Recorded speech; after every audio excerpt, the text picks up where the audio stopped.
Tonight we have in attendance Craig Pilkington, Lauren Murphy, Robert Arndt, Ted Fournier, Pam Frucci, and Kathy Walker. We also have a presentation tonight with Mr. Dale Ream, our Township Manager, and he will be doing a presentation regarding our Communication Commission and Communication Commission Administrator. Dale, the floor is yours. Dale, the floor is yours.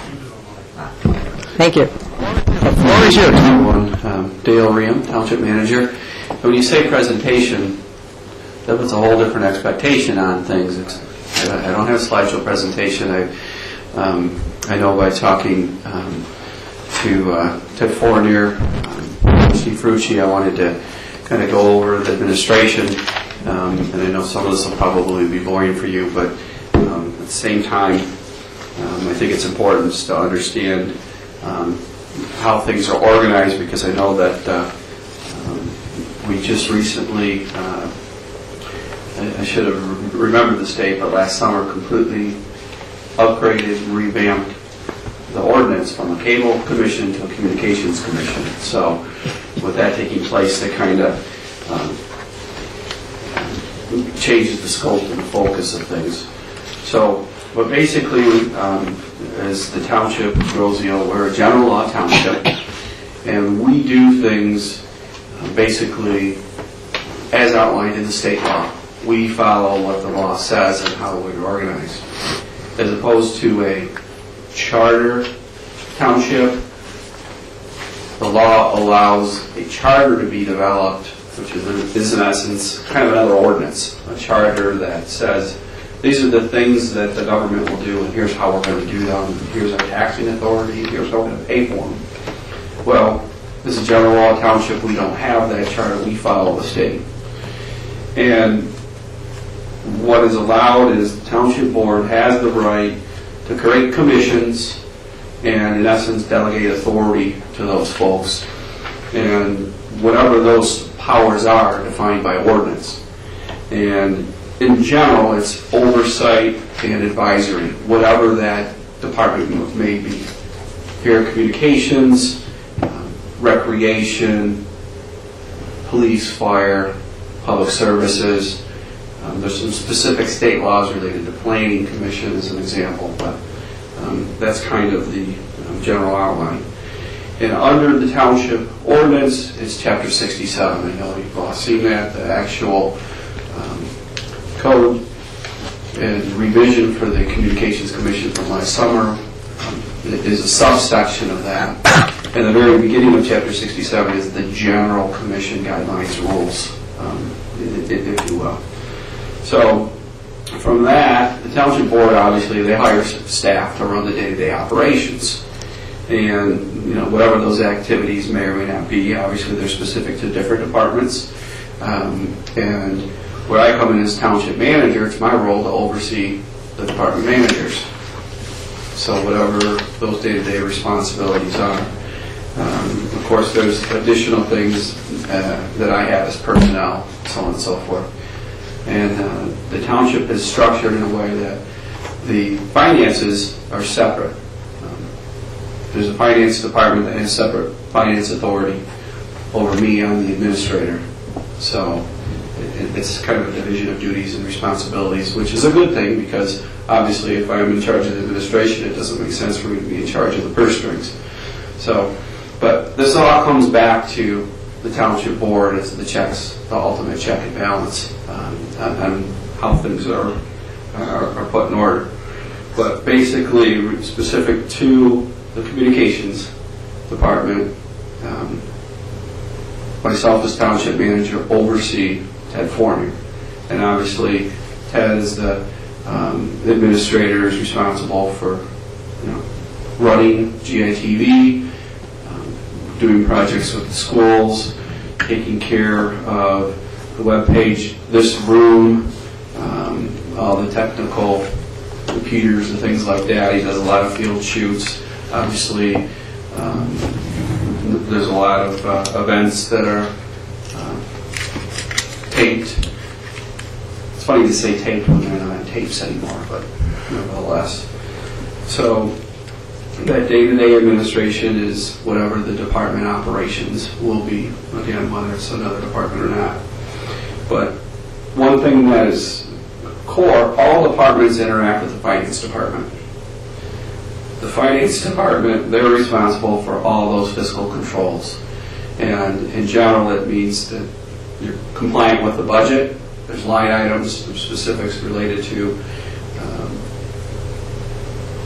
what your spending plan for the year is. And there's obviously procurement procedures if you're purchasing equipment. If you're going out for services, there's bid requirements. It all depends on the dollar amounts and things of that sort. The finance department makes sure that those controls are being met. And they also do the fiscal reporting. This is one of the things that I kind of chuckled to myself to show how I know through the chair I shared the job description with the commission, and it references some of the fiscal responsibilities. It just goes to show, in a sense, how out of date that job description is, because we currently have financial software that only the finance department is responsible for, and only they can and will issue the monthly reports.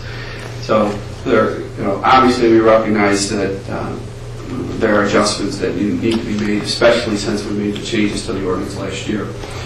So, but again, the fiscal responsibility is that of the finance department, and they are also responsible for pulling together the final budget. As by ordinance and as by practice, the administrator will put together a general budget. It'll be reviewed. It's gone through a study process at the board level, and then ultimately presented by the township supervisor, which is a statutory authority, and then ultimate board approval. So that is our spending plan for the year. So, and I know, I believe all of you, or most of you, have been through that process before with the township as well. So, the interaction of the commission and the staff can vary slightly just depending on the different commissions, but ultimately it comes down to the communication between, this is where I love to put pressure on the liaison and the chairperson, that those positions are the go-to. Okay, this is just the actual reality of how things operate, where that's the direct line of communication between the commission, staff, dealing with the administration, what the priorities are, where we are with things, what our projects are, what the problems may be, what the successes may be. And the direct link to the township board is that of the trustee, who happens to be the liaison in this case. Obviously, it would be Trustee Frucci. And that's where all of those conversations may or may not take place, but I always joke as an administrator, oh, that's getting political, I can leave now, but that's the job of the liaison, to communicate, to be that direct line between the board and the commission, with myself, administration, and then obviously the chair, and that's, again, designated and defined. But to me, those are the main factors for that communication, the chair and the liaison, and obviously the same with the township board. So there's, by ordinance, it's general in the sense that it says, A, B, and C. That's the formal way. And obviously the interaction, the communication, that's the informal, not specifically defined chain of command, if you will. So, but one of the things that it falls on my shoulders as administrator for the day-to-day administration of personnel, compliance with federal regulations, things of that nature, our internal policies, procedures. So that gives you, I hope, a better idea of how just things operate on a daily basis. And specific to the Communications Commission, the authorities delegated to the board, or from the board to this commission, were definitely specified in that recent amendment. And obviously, I have it here, and we can talk about that too if there are any specific questions. So I just wanted to take the opportunity to kind of give that framework, and I hope that is what you folks had in mind as far as the presentation goes. I'm sorry I didn't bring slides.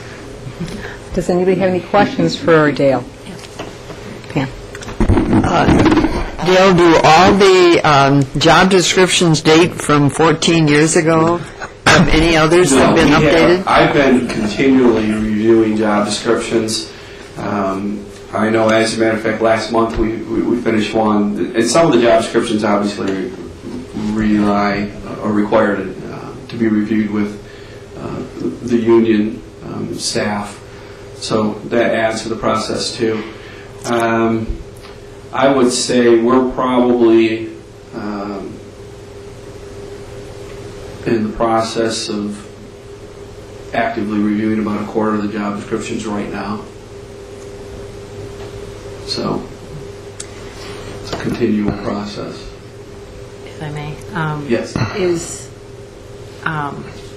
You mentioned computers earlier as far as some of the things that Ted works on. Is he also considered information technology? No, we have outside. Okay, so you mean as far as it applies to? Yeah, this okay. room, the computers Right, in it. okay. You know, I know, obviously, you see the control room. Right. How this Yeah, thing works. That's on his shoulders. got it. Yeah, and they say the computers are only as smart as those who operate them. And that's why mine's been not working very well.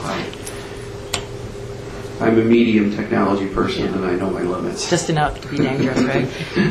Unfortunately. As far as, you mentioned also union, is this position considered a union No, position? not at all. No, there's the department managers, including myself, are appointed. Okay. And I always say those who appoint disappoint. So none of us have any formal employment contracts. Okay. We're appointed, and we're hired under our job description and whatever our responsibilities are. Okay. So, Great. yes, sir. Hi, Dale. I'm Bob Mark. Bob, how are I don't you? think we ever met. I just have a question. What do you see as the link between, or interaction between our commission and your office? Myself as township manager, I don't object to taking calls from folks, but obviously the chain of command, I want to make sure that I include the chair and the liaison, or at least they know what's what. Whenever I just I'll use these two as an example. If I get an email or I send an email to Pam, I usually carbon copy Kathy and vice versa, just from the standpoint of, I don't know if you want to call that smart politics or self-preservation or that type of thing. Just that way the information is out there. Sure. And I don't object to communicating with email groups either, things like that. But yeah, certainly call if you have questions, things like that. Just ideas if you're in the township, definitely stop by. That's not an issue, but if it's a matter of a policy decision or something that may be more major, then that's where I definitely want to pull in that formal chain of command. Okay. Are we advisory to you? You're advisory under the ordinance to me directly.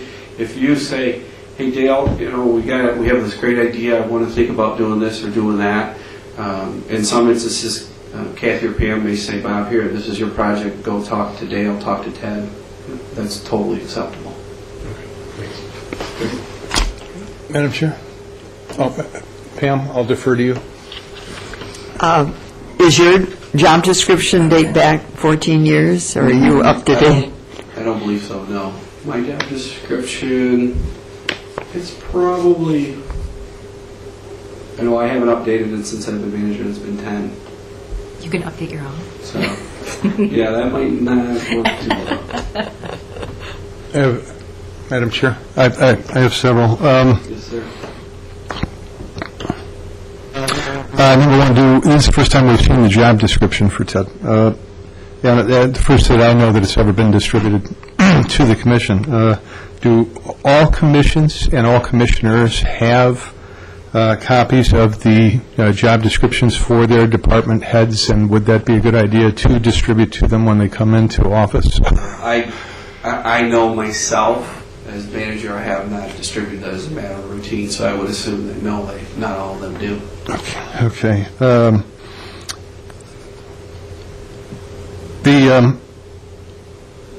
I'm gathering from this that this just reaffirms that the commission, and I think that's in the general commission guidelines, we are responsible in general for the budget. This is it is our responsibility to make sure that the funds are, at least in terms of oversight, not in terms of day-to-day expenses, but are allocated per the goals and objectives of the commission. Is that correct? The approved budget is the spending plan for the year.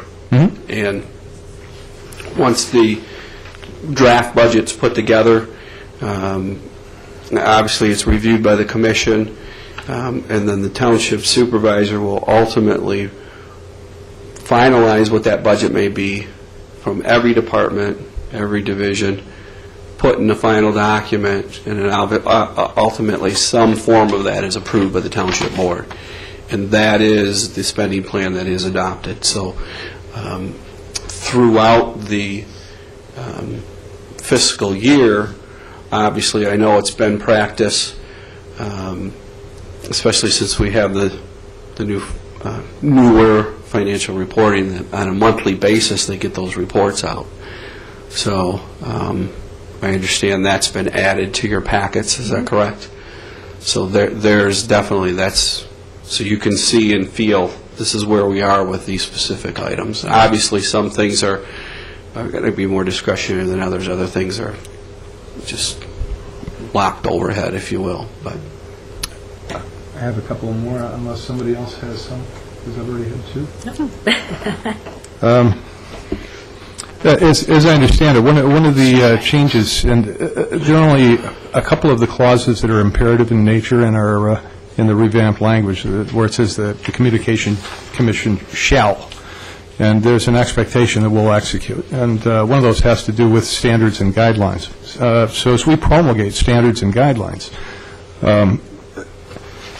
as I understand it, we would, the will of the commission would be expressed here. We would come, move, make a vote, or vote on a motion.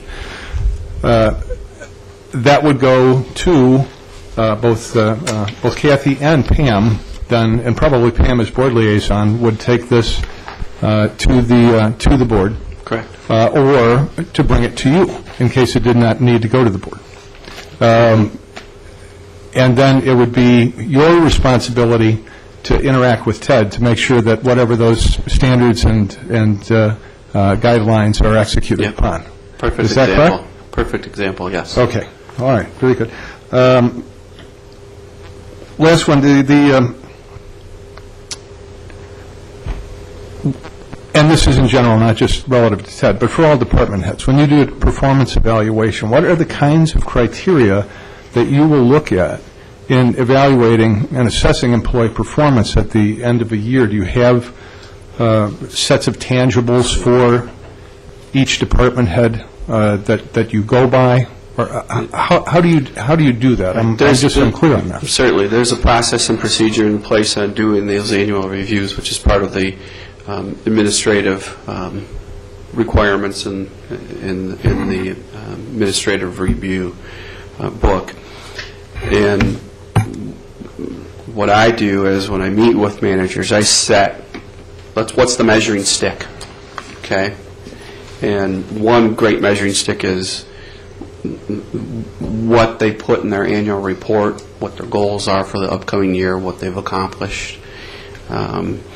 And, you know, obviously the measuring stick for every department and every person has to be a little different, you know. What at one time I might want you to work on A and you on B, or whatever the case may be. So those are individually tailored, but that's what are your goals for the year, what are the challenges, what do you need to do. Obviously, our biggest, everyone's biggest goal the last couple of years has been budget and finances and decreasing revenues. So, but that would be the way we would proceed with those things. Obviously, tailor the plan for each person, which is how I handle it. and the targets and objectives that are set by the commissions at the beginning of a year. And I think historically, they really don't, there hasn't been a lot of that in going through the annual reports. But I mean, were that to become something that's tangible? Certainly, if Maybe there's, reconcile that. if any commission, and, you know, obviously since I'm speaking to you, if there's certain things that you say, hey, let's target this, we want to focus on that, let's look at this, that's, you guys as the commission deliberate those things, just as the example you'd given, and say, hey, we want this to be a priority, we want you to work on this, we want to improve that, whatever it may be. Yeah, definitely, let us know. That's a big part of the process, because as the board is, in essence, the community, the board's delegating some of their responsibilities to you to, you know, be that extension, and that's what we're here for, is community, certainly. That'd be a perfect example. That's the extent of mine. Thank you, sir. Thank you, Dale. Any other questions?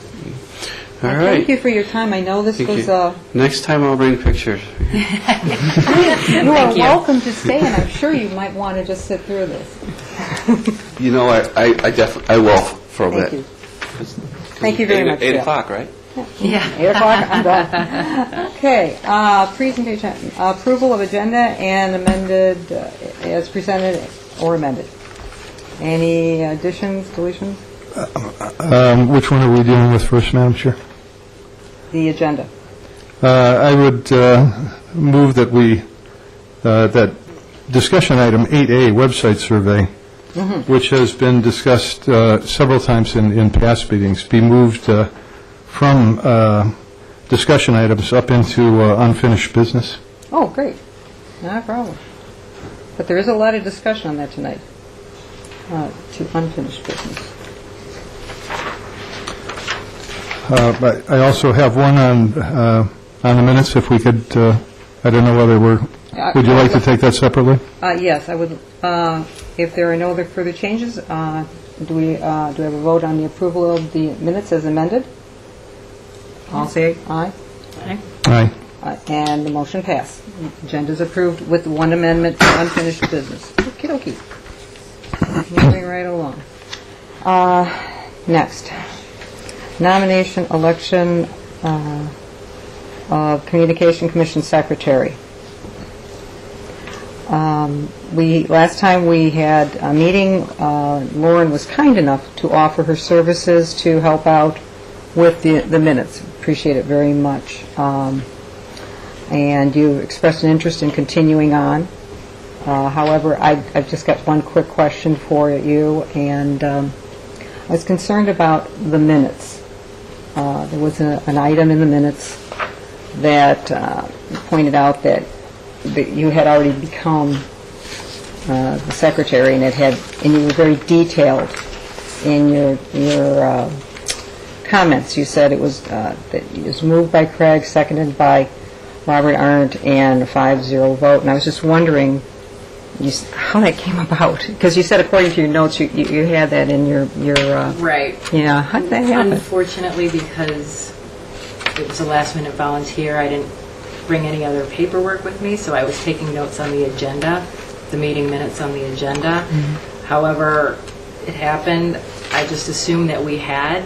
I went back to the video from the December 14th meeting, and the beginning was not there. So I was unable to actually confirm that. And at this point, I actually withdraw volunteering, so you don't okay. have to worry about it. All right. Well, I just wondered, but thank you. Thank you again for your service. I really appreciate it, and it helps so much.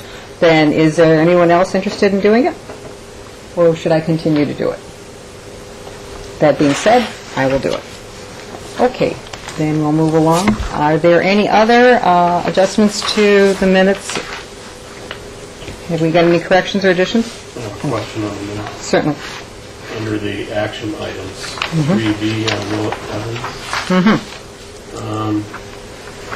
I was told that did not go to the board, and I thought we voted that that recommendation be taken to the board. Did I miss that one? No, you didn't miss it. It was taken off the agenda, and subsequently Mr. Evans withdrew, and we appreciate his interest, and we wish him well. Did he withdraw before it was not taken to the board? Well, he withdrew after. So why didn't it go to the board? There were issues that we wanted to discuss with him. Outside of this commission? No, we hadn't discussed it. It was going to be discussed tonight. But he withdrew Tuesday. He withdrew Tuesday. That doesn't seem like the right way to go about that. Why wouldn't it be? We had new information that we had some questions on. It was going to be brought up tonight. Well, because it was a... And he's withdrawn. The will of the... Well, but that's not the point. I think this goes to process, and the will of the commission had already been expressed. In a 5-0 vote, Mr. Evans had come, and I think when it was not on the agenda, and it was not acted upon, and there was no communication with any of us prior to that time, I was shocked by it, and there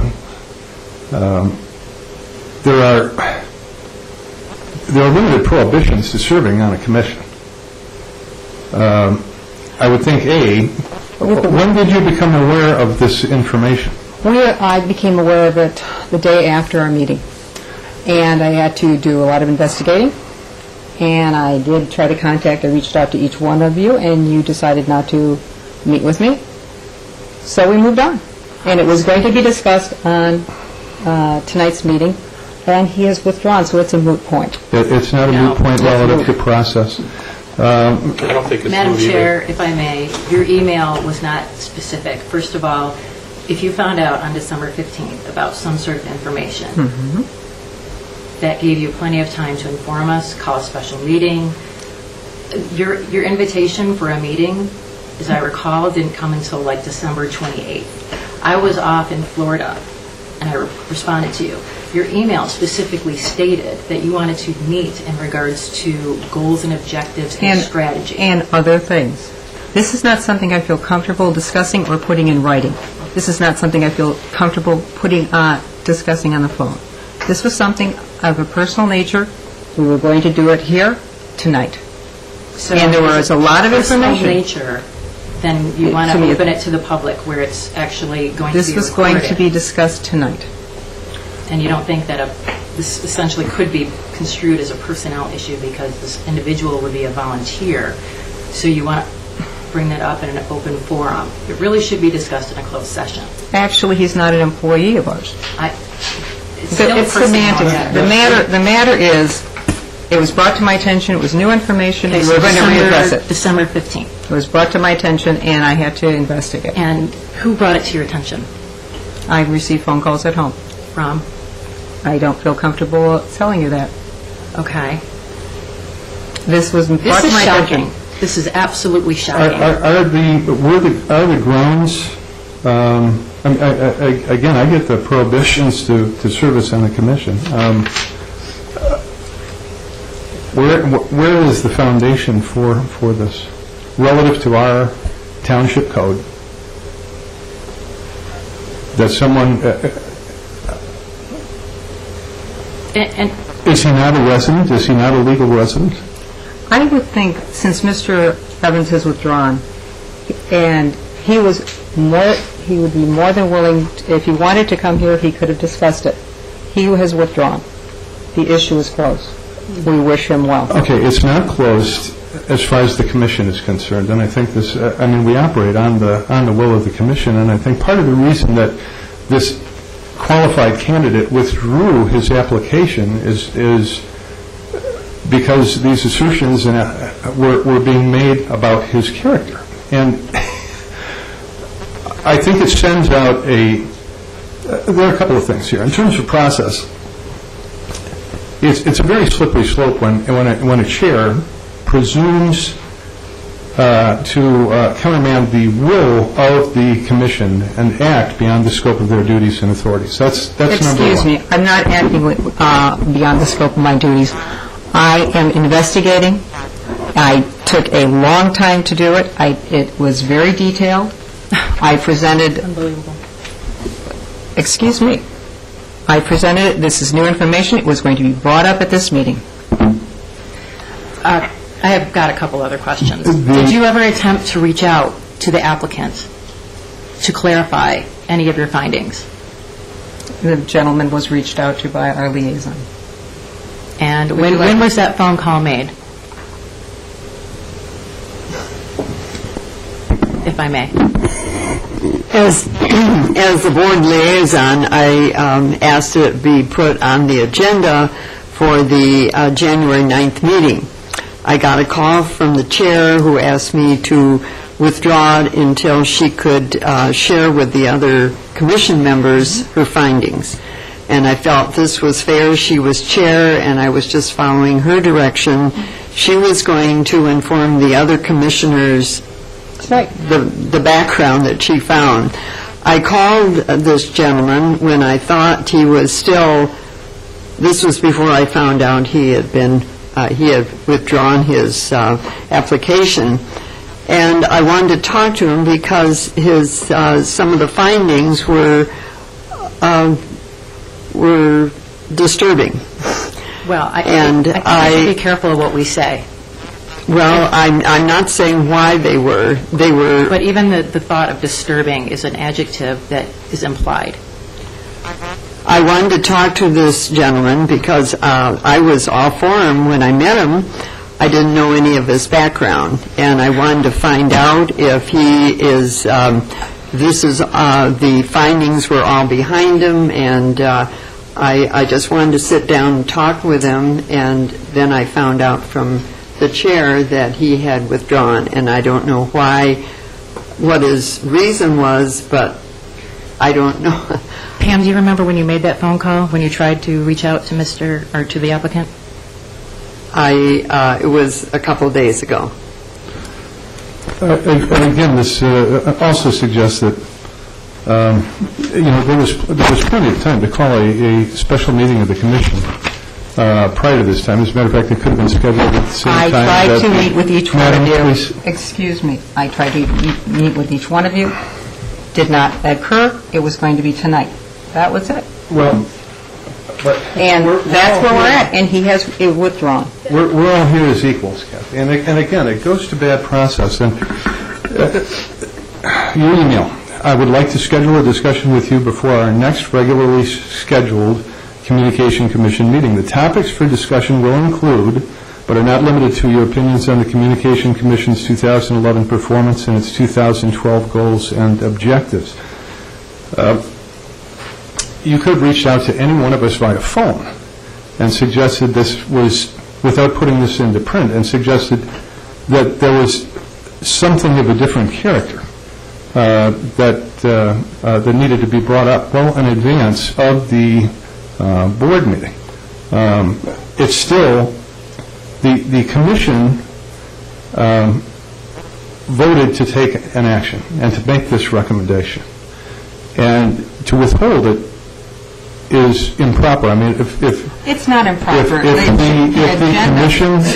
if the commission voted, if a special commission meeting were held, and well in advance, and we were aware of it, then we may want to reconsider, but that was not done.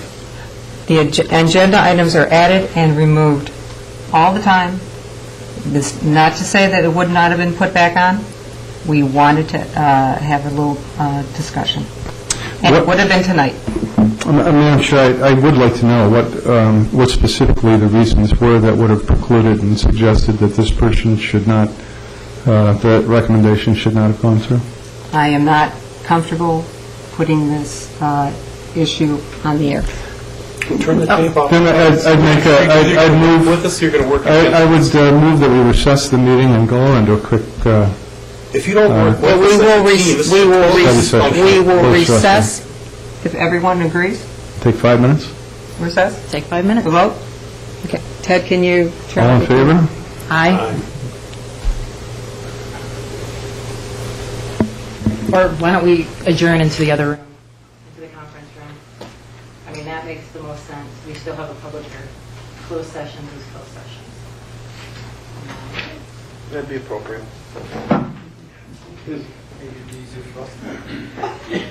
Would it be easier for us to leave? Yeah, it'd be a lot. No, I think there's recording devices in here. It doesn't make sense. You don't, it just records over the same file.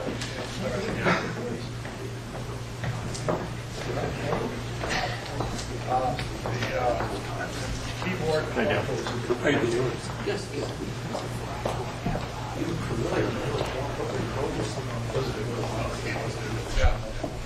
Just don't try to remember the same file. I'm the new guy. You can find out where we- Okay.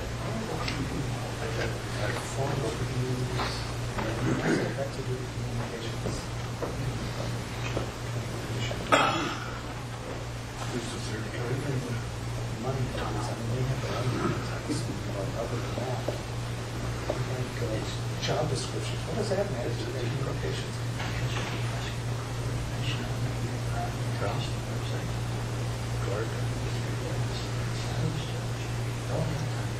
Apologize to your wife, or I am so, on a personal level, I'm sick of the shit that she has to go through.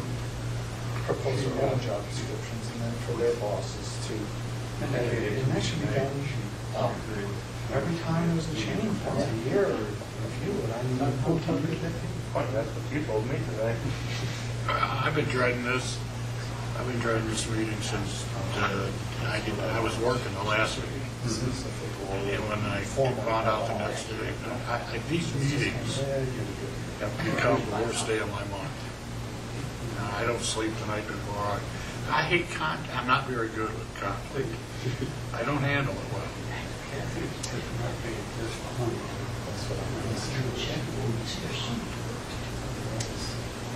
The applicant was basically rushed through. Yeah, no, it wasn't No bad. investigation.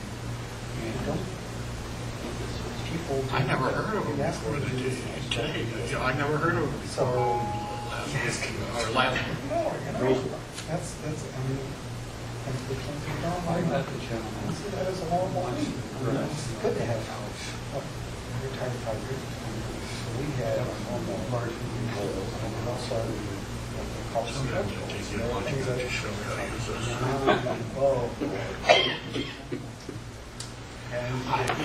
It's just, we're arguing, this whole meeting is going to be about nothing that furthers the quality, that upgrades the equipment, that covers any more events, that provides any more information.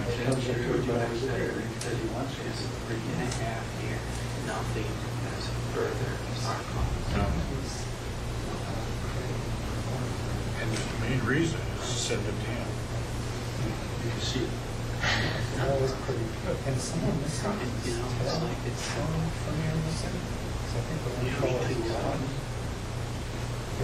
here tonight is.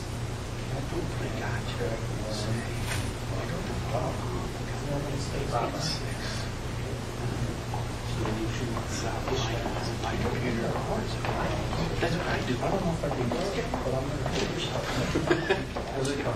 to do it. That's how we interact.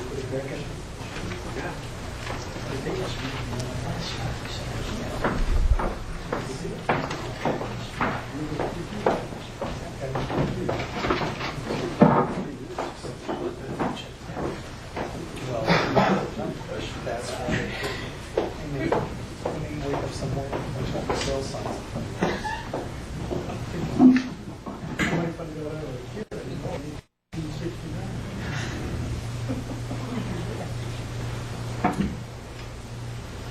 And we're back. All righty. Now we can move on. Madam Chair, if I may, I have a question for the Township Manager.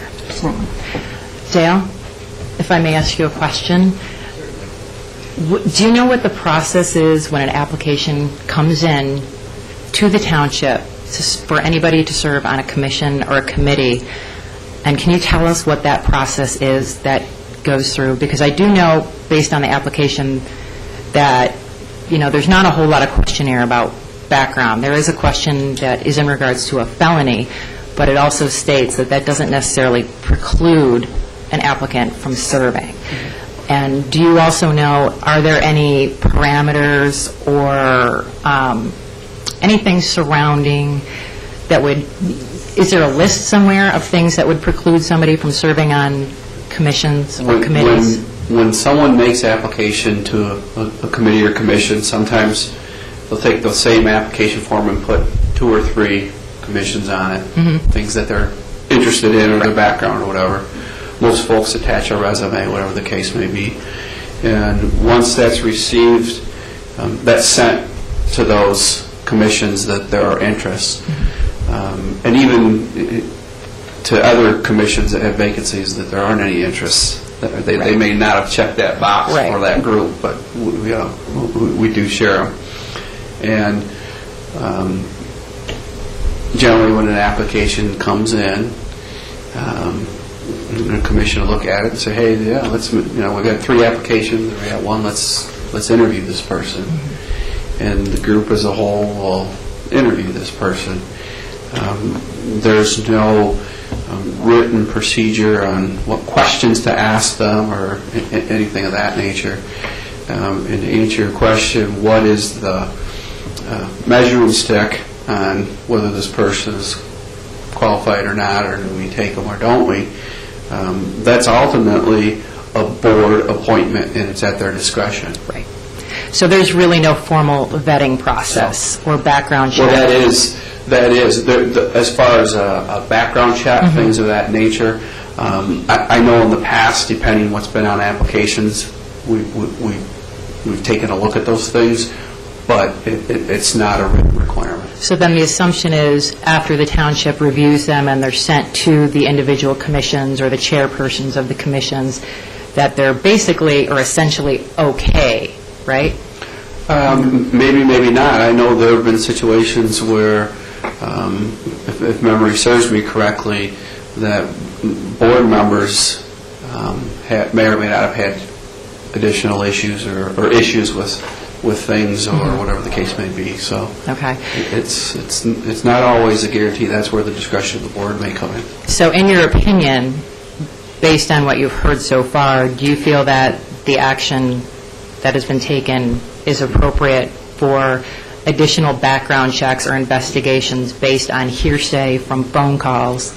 Do you think that's appropriate? And then not only that, is there a standard of consistency that each applicant needs to go through?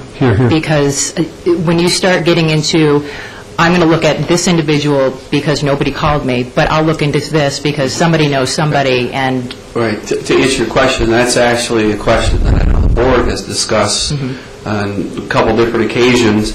How do we want to review these folks? And that's been something that they've had a hard time wrapping their arms around, certainly. So I know that's out there. That's a discussion item among the board, and I would expect that something like that will come forward soon. Right.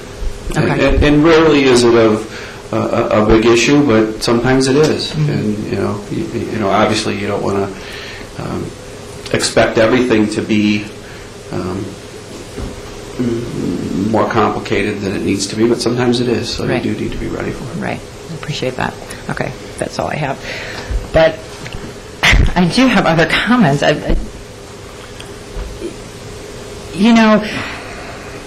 You do a great job of trying to push people to apply for the openings here. You really do. The November 3rd article on the Eel Camera was beautiful.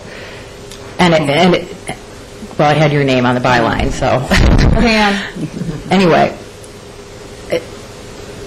I feel like this has done a severe injustice to the political process, to democracy, because, please don't sway your head, because I think everybody, I don't know how Pam feels in this situation. I feel slighted. I think what happened here, you retained information and you came to this as a surprise. First of all, the applicant, when he was here, this individual was here on December 14th, he was invited to come to the January 9th meeting. So imagine had he shown up to be voted in by the board. And there was no explanation for him, this individual not being on the agenda. Who invited him? He was here. Who invited him? It was I believe trustee Frucci immediately, because this individual was a very good candidate, well-qualified candidate, based on the background, and the excitement level to have an individual with the background, marketing, communications, advertising, everything that we've been looking for. We all asked him our questions, we all approved him, and she immediately said, why don't we get this on the agenda for the next January 9th meeting? And that's the problem. It was immediate. We should have vetted him. And- And in the future, I expect we will vet every single person, so there will be no surprises. So will you be doing background checks on everybody then? I will look at public records on everyone. Yes, I will. So are you going to go back and investigate us? And I have. Really? Kathy? Yes, Really? Public records, I have. That's scary. I think that's dangerous. I think there's, again... Public as- records should be looked at. As she mentioned, that's not, we're promulgating, we're kind of promulgating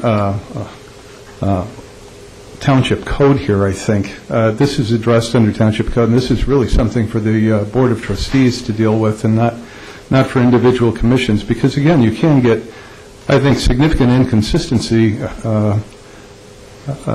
from commission to commission.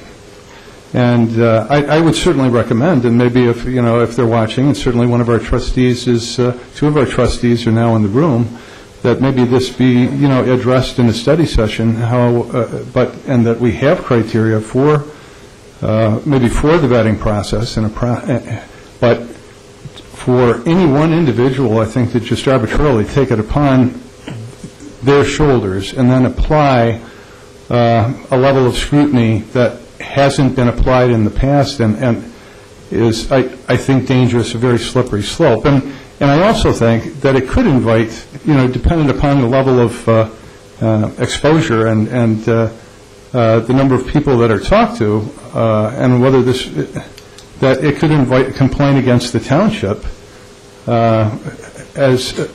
because you're making allegations relative to somebody's character that they're not, There have been no allegations made. Well, he wasn't even put it this given way. due process. This is not a court of law. Did we speak to our attorney? I was contacted, and it would have been, By anonymous sources It who were would've- not shared with us. it would be irregular to turn my back on a call like that and not follow up. I'm trying to protect this commission for not making a mistake. It's irregular that you wouldn't even share the information with I us. tried to share it. I'm sorry you could not attend the meeting. I made every effort to get the three of us together at separate times. Why separate? It's how I chose to do it. Madam Chair. It's my choice. That's how I did it, and it was done. And you were going to have everything tonight, and he withdrew. So it's done. Well, it's not, though. Madam Chair. Well, it's done. Did you contact our township attorney to find out whether these would be reasonable reasons to prohibit somebody from participating on a commission? No. So You it's your didn't. own personal judgment. No, this is not my judgment. I was going to bring it to the board, to the trustees for a re-vote. Really? And that was it. That was going to happen tonight. And he withdrew before that could happen. So we have nothing will change on this. The man has withdrawn. We hope that we will have a number of applicants come in, competent and qualified applicants, and we look forward to it. But I will tell you, then there will not be a time when we will not vet somebody, and we will not be just saying, okay, you're here, you're great, I love you, let's hire. That's foolish and on our part. Everybody appears first class when you meet them. They're giving their best foot forward. We have to look a little beyond the surface. And if I did not react as I had, and look, and it takes time, I would have been remiss in my duties and not protecting this organization. Okay, but I think that's something for the board to address and then communicate to all commissions as far as criteria, rather than commissions taking it upon themselves. And Well, now that every to commission do- does it in their own way, and I'm sure we will follow the lead of our liaisons as they establish this. Until Well- then, we have no guidelines. I would be remiss in not approaching this. I'd just like to go on record as saying I believe that you way overstepped your bounds on this. And I do not. Agreed. And I believe that we owe this gentleman actually an apology for even having suggested that, based on something that I'm not convinced there's any precedent Right. for removing him from consideration for this. It would have been and I addressed think- again, and it would have been handled tonight. Again, he withdrew. We thank him for his interest.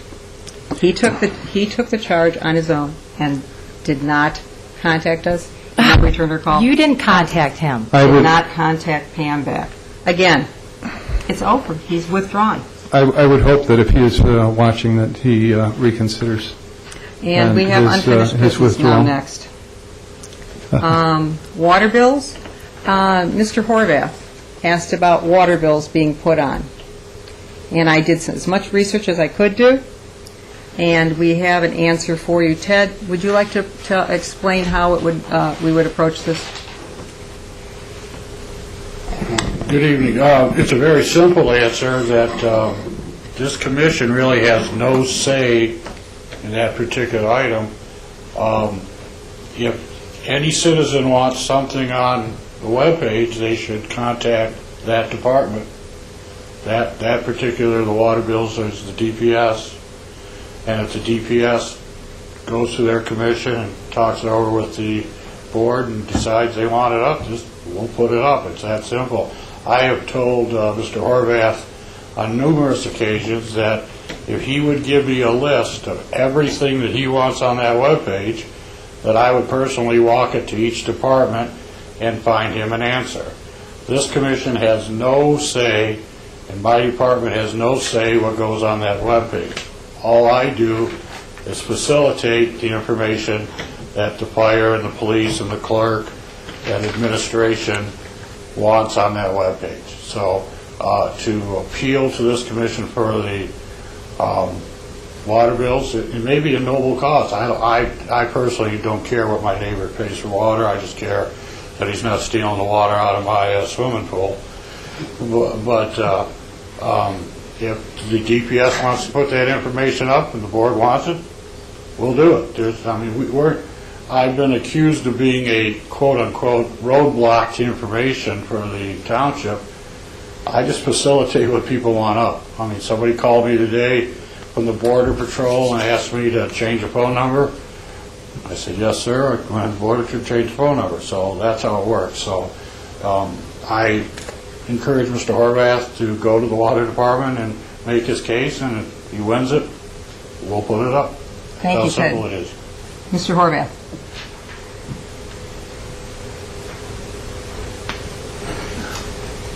Ernie Horvath, Hickory Island. I've had a lot of aluminum cans and pop, but I don't think it's affected me yet. We never had that conversation about putting information out.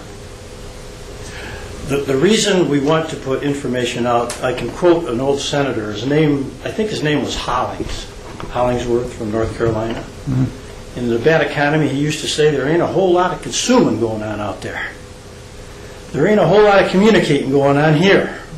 All you have to do... Just wait, I want to explain Okay. where you put me, in the position you put me. I ask a simple question to put water bills online. It's done in other communities. You might not care about what your neighbor's water bill is, but I have a lot of phone, my mailbox at home is full. I have to clear it out every single day. There are people here getting water bills quarterly, $1,100 plus a quarter. They'd like to know why, and if you looked at all the water bills on a spreadsheet in the community, you would see patterns over the last 1 to 3 years of who's going up, who's going down, and what they're doing. And that should be a concern to our elected officials. They are to represent us, telling us why the water's going up. Is it a leak? Is it a leak in a commode? Who knows what the problem may be? But we would see a pattern of potential problems and why the costs are going up. Now, these are intelligent people. Ernie, I The question, followed up. Wherever I have to go to get the information on, I thought communication would be to make, the place to go to make the suggestion. Okay. Now, if I will go next to the township board, the people that we elected to represent us, to give us the information, and they have to give you a directive to get this information on. It would be, That's how it will be it would requested. be the DPW you would ask. No, I'm going to Isn't ask that- the isn't elected that- officials to give information to the residents, Well, not the DPS. Then I followed up. I just wanted to let you know, we did not, But I'm glad you followed it up. I and did. you- and I you're wanted to pointing in follow the up. right direction. I hope so. And whatever information is you see in other communities, if it isn't put on by that community, individuals go out and put it on their own website. Okay, It will get out there before the year's over. there you go. Thank But you. I didn't want to tell you I followed up. Thank you. All righty. Okay, nominee vacancies on Communication Commission, we have two. Pam has followed up with the superintendent of schools. And do you want to explain what happened?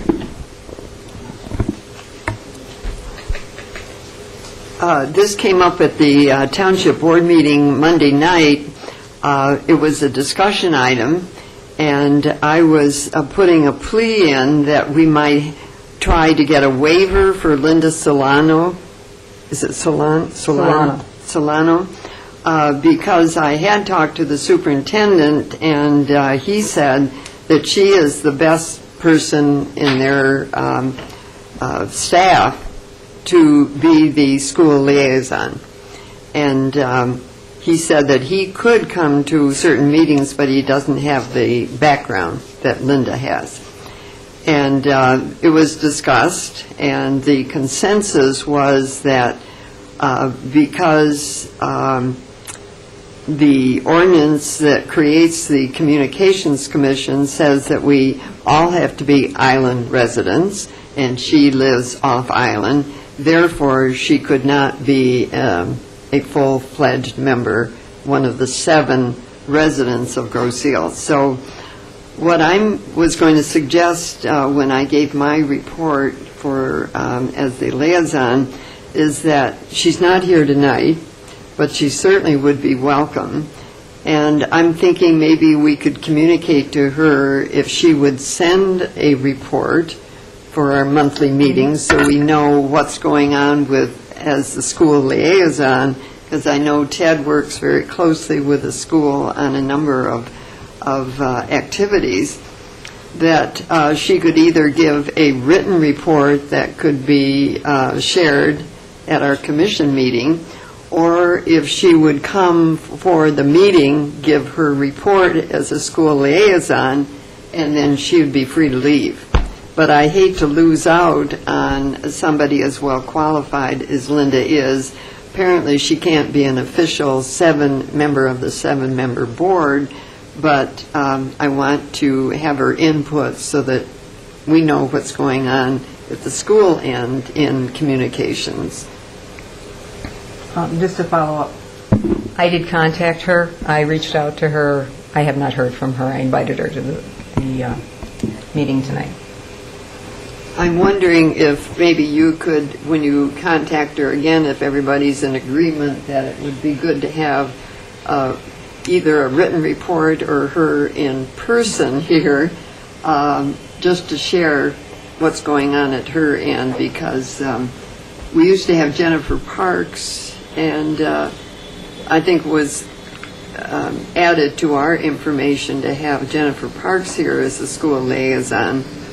Now that she stepped into a classroom, the next best person to act as that liaison is Linda Solano. But if she can't be an official member, I hate to have her sit through a whole meeting. But if we could just get something, a brief report from her, or if she would send in a written report. So maybe you could share that with her. Okay. I don't think there is anything actually that would preclude her from sitting in on the meeting. She could not vote. Right. She couldn't make, she couldn't move an action item, second motion, things of that nature. But I mean, I think she could still participate in discussions. as well as give the liaison report from the schools, and I think she would have some excellent input. And I agree with you. I'd hate to lose not just her impressions, but also her interaction. But I think we'd have to make a formal move that she be invited to participate as a non-voting advisor. I don't think we have to do that. I think it's in the township rules that anybody can come and be a non-voting advisor, and she has been reached out to more than once. But I did reach out to her for this meeting, too. I think we have the right to appoint somebody, but I think it's still got to be an action of the commission. No, we don't. I think that went over on Monday. Did they not? We cannot appoint her to this commission, can we? I don't think so. No, we can't. That was discussed at length at the township meeting, where you were there also. And as I recall, they said, no, you can't appoint her. She's welcome to come. We welcome her input, look forward to it, but... No, I think what they said is we can't have her as a voting member. I don't think it means that she can't participate in the discussion. No, she can participate, but she's not. I think the will of the board was that she could be, as anybody could be, Yeah. we could use her as an advisor, and that would be her role, but she's not a member of the board, and she wasn't, and she had no vote, but we can use her or anybody as an advisor, so she's welcome to come to the meetings and be an advisor, but that would be her role. Okay, well, I'll check on that. All right. Okay, do we have two other applications then? I'd like to say one thing more about Linda. Maybe Dale could answer this, but could she sit at the commission level here and not be considered a voting member, but at least a consultant or an advisor, or would she have to sit out where you are? That's where we need to get the clarification. What the ordinance says is that the commission may utilize non-voting advisors. So I would translate that there's no need for a formal appointment or things of that nature. If the invitation has been extended, obviously I think that's probably the consensus of the group, that be forwarded. Just from a standardized type of situation, formal, informal, I think it would make sense for your advisors to either sit in the front row and not at the main table with the commission. I think that's just there's nothing I think in writing there's nothing that comes to mind that would say yes or no. I just think it would be more appropriate to keep that separation because the commission is just that, the commission under the ordinance. Thank you very much. Okay. No, we do not have two, but we have two openings, so we will be actively pursuing applicants. So we're looking forward to that. We've received no applications? Oh, we have received one, but not two. You asked for two. I know there is another one coming. In fact, I know there are two more coming. One will be probably coming tomorrow. So we're looking forward to that, and we will distribute them, invite them to attend the next meeting, discuss, interview them, and have our discussion. I would like then to move that we, as a study topic, before we appoint anybody, Yes. that we have as discussion what the criteria are going to be for vetting, and that we determine exactly what's going to be done. That'd be great. We can do that. Now, we are moving unfinished business survey website up to unfinished business. Would you like to start, Lauren? I have quite a bit, but... No, go ahead. Okay. First of all, thank you for the detailed report. I really went through it, and it was very interesting. I performed some surveys on SurveyMonkey, did a whole bunch of stuff. So let me go through your the item that you had sent out. Since the survey provides a measure of performance, it can be used to analyze the way we deliver information and services and possibly change the allocation of resources where needed, i.e. this gives us data and backup. We need to go to the Township trustees to approve a new website. Usually you don't give your conclusion, and it's a predetermined outcome, which is an indication of bias, so I wouldn't have put that in there. I mean, I know, and I will be very frank with you right now, after going through all the stuff I've gone through, I went to 24 websites in communities of our size, and I have the list of them. I went to every page, I spoke with a number of them, I have copies of what they paid for them, and rough and dirty, my conclusion is, yeah, we need a facelift. We do. I think we've got a great website with a lot of information, but I don't think it's keeping up with today's standards. And I spoke with Wyandotte and Ionia and a number of them. And like I said, I had lengthy discussions with CJ at Civic Plus. I have numbers. I've spoken with Grosse Pointe, I've spoken with 360 Interactive, I've spoken with a lot of people just to get the idea. I've spoken with consultants who do it. And everybody has their own opinion, obviously. I was much more hesitant on it before I did all this because I think it was well worth the time to really look into it. But I also think that, although my opinion is one voting member, I think the survey is the key to seeing what the township feels, the people who live here. So I went through this. And again, as I went through your item, you said goals to approve a new website. Well, until we know what the township wants, because maybe they won't feel that we need a new website. I don't know, but I thought we should go through it. When you mentioned organic, even SurveyMonkey says, keep the word simple. So as we're going through it, I basically went through your entire questionnaire and looked for confidence levels and found that with SurveyMonkey, A, we do not get charts. That's an upgrade. B, we don't get analysis at all. It just totals. That's all it does is total. It's very simplistic, and you can only get 100. And to get a confidence level of 95, you have to get 80 people to respond. It's pretty hard to get 80% response in any marketing, as you all know. So I started going through it, and I know that that's free, and being free is very good.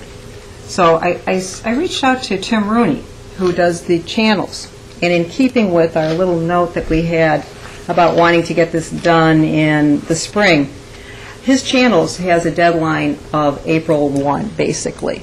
We could reach every single household, including the P.O. boxes, if we included it there and in the channels and got a response. And I said, well, what kind of response have you got in the past if you've done surveys?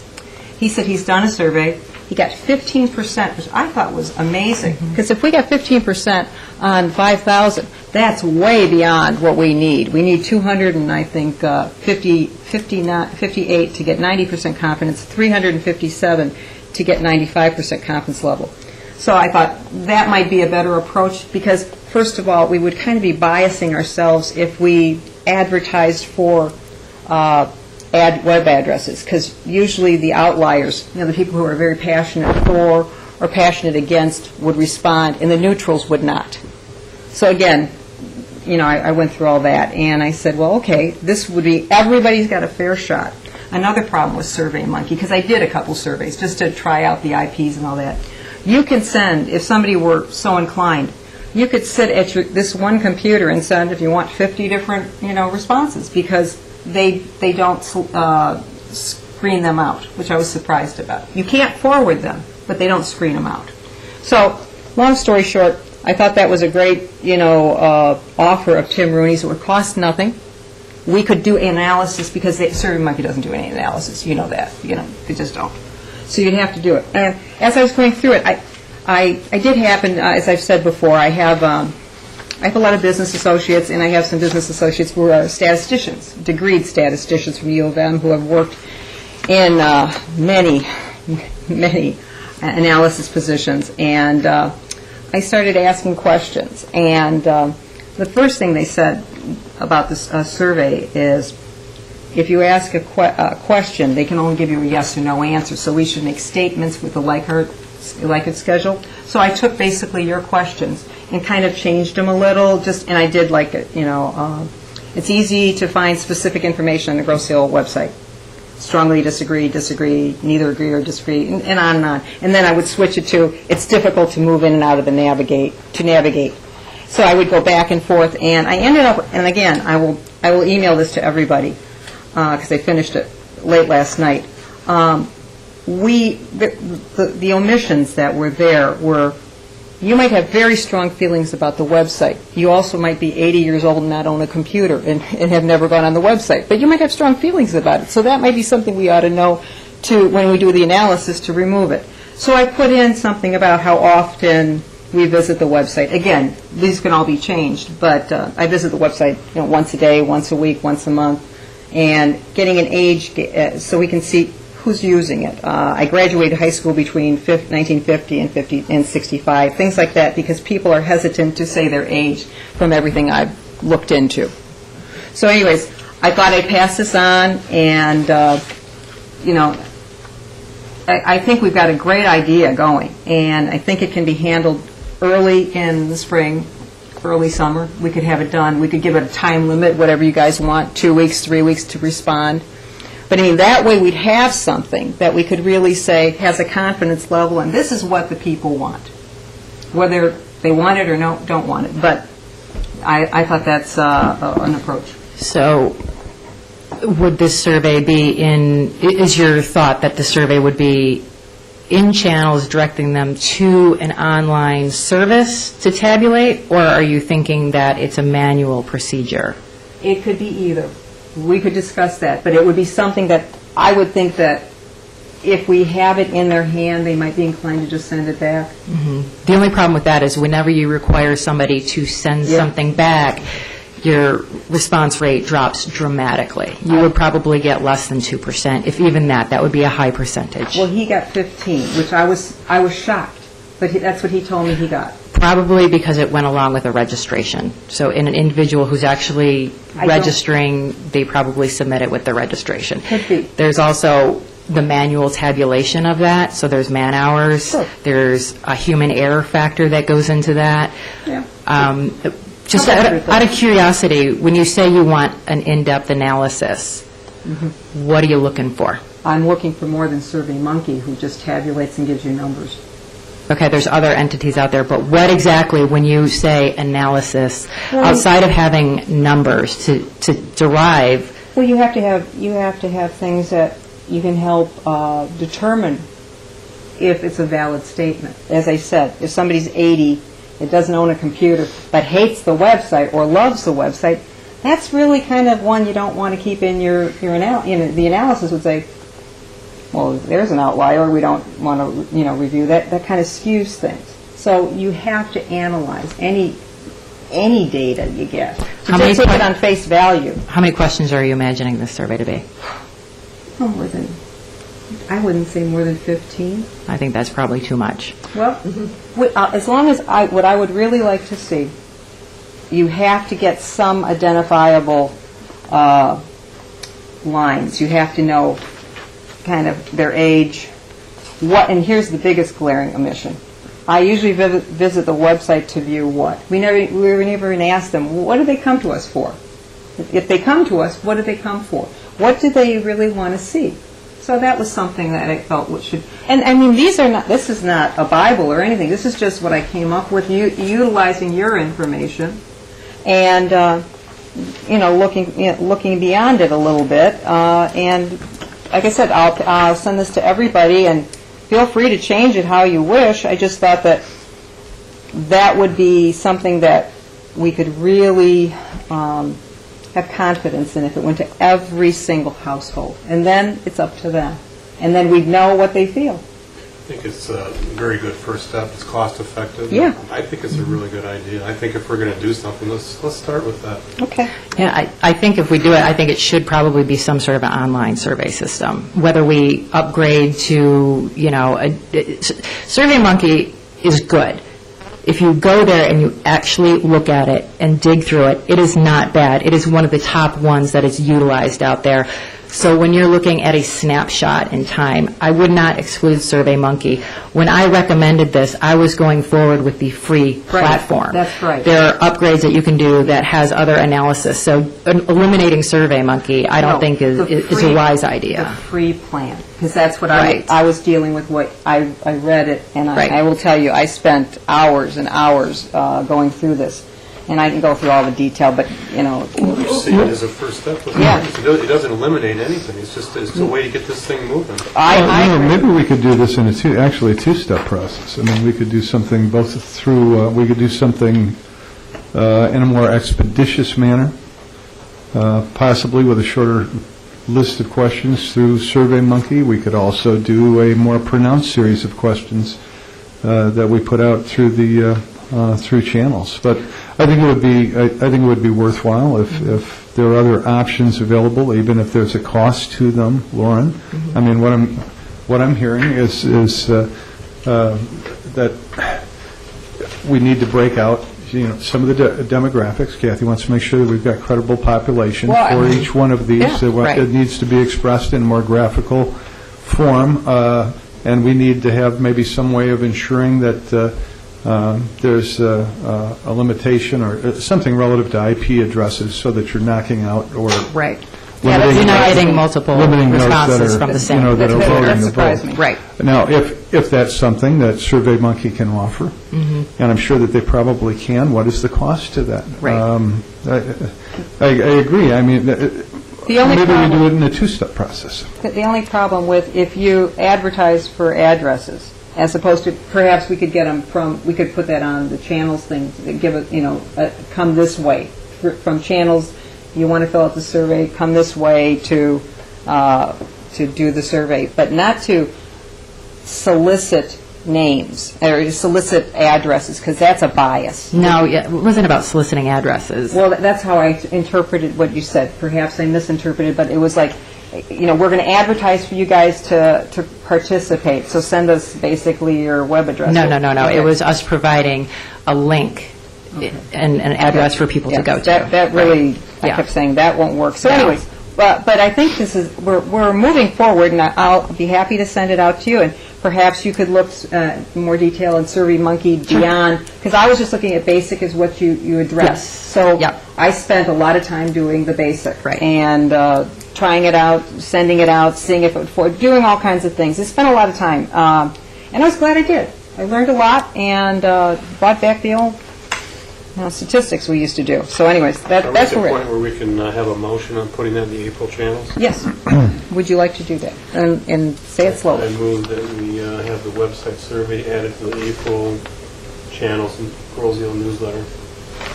I'm not sure that we even voted last time to do the survey. I know we discussed it, but maybe we should do that so that it's recorded that we're moving forward with something. Okay, why don't we start with that then first? Would you like to make a motion that we will do the survey? After we agree on the questions, because we have to have the questions agreed to.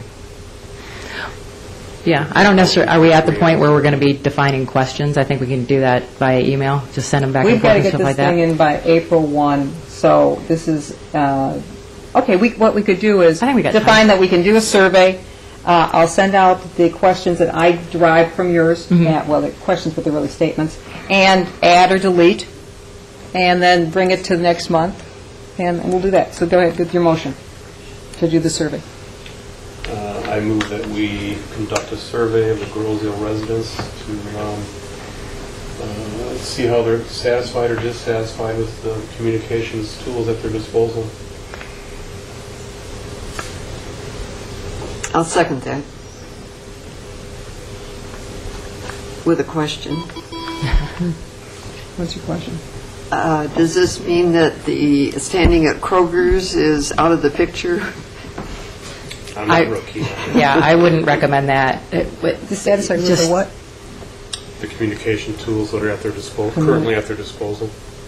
If you're asking If it was between questions, that's going Starbucks to and the be... baked goods section, I would probably do it. Maybe we could do it the same day that the Girl Scouts are out there. Yeah, something like that. They do all right. And I like the idea of hitting every household on Grosse Ile with And a questionnaire, because it makes it look like we're really interested in what the people have to say. And I think that's a good exposure for the Communications Commission. It's one of the only ways we could hit every household. Right.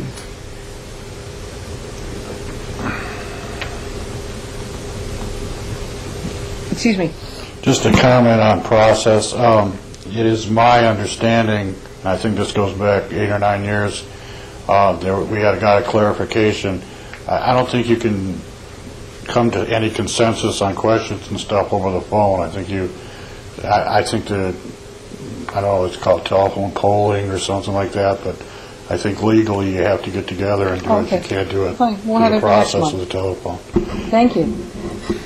You've got a February meeting. Yeah, because I'll send this out tomorrow, and again, I incorporated what your questions were originally and modified it, tried to do, as they say, to be negative one time, be positive, trying to be as balanced, because the real art in this is the questions, and I'm certainly not qualified, to write questions without a lot of editing, and I don't think anybody else here has that background, but once we get them done, I'll pass them by some degreed statisticians and see what they think. And it's good to get, free advice. Yeah, I think we should all be agreed on disparate parties that it goes to. Yeah. Okay, and so we all agree to bring it back in February? Yep. All righty. That's that. Moving along. Okay. Township Board Liaison. Yeah. I'm going to hand down the line here a printout from the Michigan Township Association.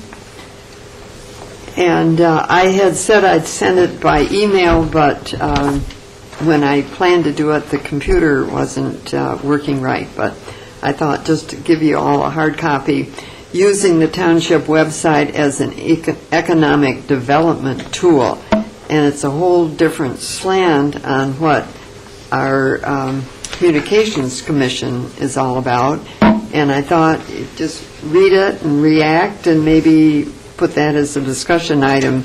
Do we want to get more involved in using the township website as an economic development tool, or leave that up to Opportunity Grosse Ile? It made a lot of positive reasons why, because as it says right here in the beginning, this may be the only section the reader reads to get a quick sense of what makes your township unique and where it's located, so anybody who's looking at investing in a community or starting a business here can go on the website and find out what kind of community Grosse Ile is. So I think it's worth discussing their approach, because it's a little different slant than what we've been used to around here. So, Well, actually, there is a rebuild of one site that you had mentioned that should be out real quickly. Should have been out already. But as far as buildings, if you see this as an economic development tool, I think that's not just, something for us. I mean, that's something for certainly Commerce Park Commission to be involved in and engaged in, and I think they've set up their own website, and probably every, a number of different commissions, as well as and the board. I mean, the board has to figure out ultimately how they want to brand Grosse Ile.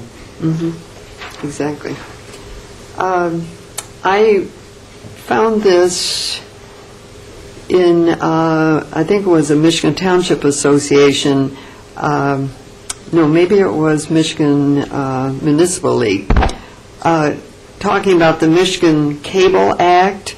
Are your franchise fees at risk? Mm-hmm.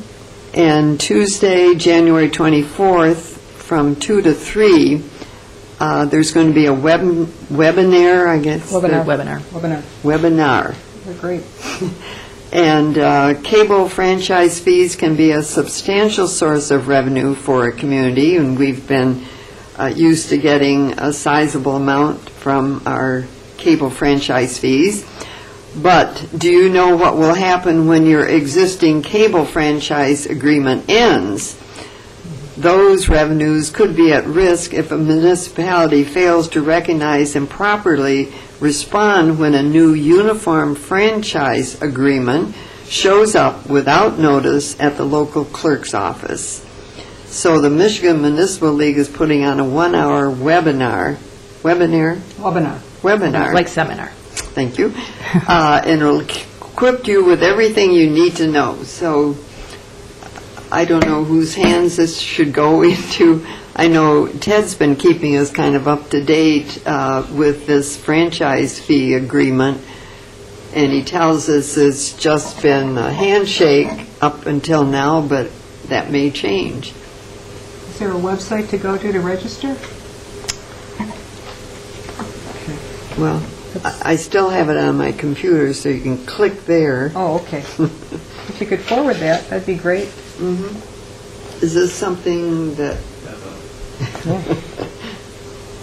Okay. That'd be good. And this came up at our last meeting. Our able commission member down the line here, Craig, was doing his darndest to connect with our contact person with, what was it, Civic Plus. Civic Plus. And do we need to get a phone jack in the room here to make it an easier process? Is that something could put on a wish list to That's a fine idea. equip the, we have one? It looks like there's phone jacks already in these, like, data centers here, but they need to be activated. I think that's there's a code that usually is associated with those. Something. Each one of the workstations Yeah. need to be activated. Yeah. Yeah. Who activates it? We have to call, well, we got a new phone, do we include that? Is that something that you just touch a button, or? We have a phone provider that I think we're in the process of, and I don't know the specifics, but we're in the process of changing to a new phone provider, so I'll remind Dale, and Dale's writing it down. He's better at remembering things than I am, so. We can do that. We'll just include, but we have, at each one of the workstations Well, up one thing there, has to be taken there's a out. phone jack in there that we just have to activate. The problem with the phone that we have a phone in the conference room, but we need the nearest activating phone jack's in my control room, and we just needed a cable, I guess, that night, so. And you were out of commission that night? I was at the high school doing the wrestling. Oh. And that's all I had. Ted, Cable Department Supervisor, you're up. All right, I really don't have a whole lot to report. January is usually a month where I look at the budget and say, thank God there's not a lot going on because we want to make sure we come under budget. What I am working on, the biggest project right now is I'm working with the high school, with the schools. They have a major problem where they've upgraded half their equipment and it's no longer compatible with, they've upgraded their equipment to record a show, but they haven't upgraded the equipment to play it back.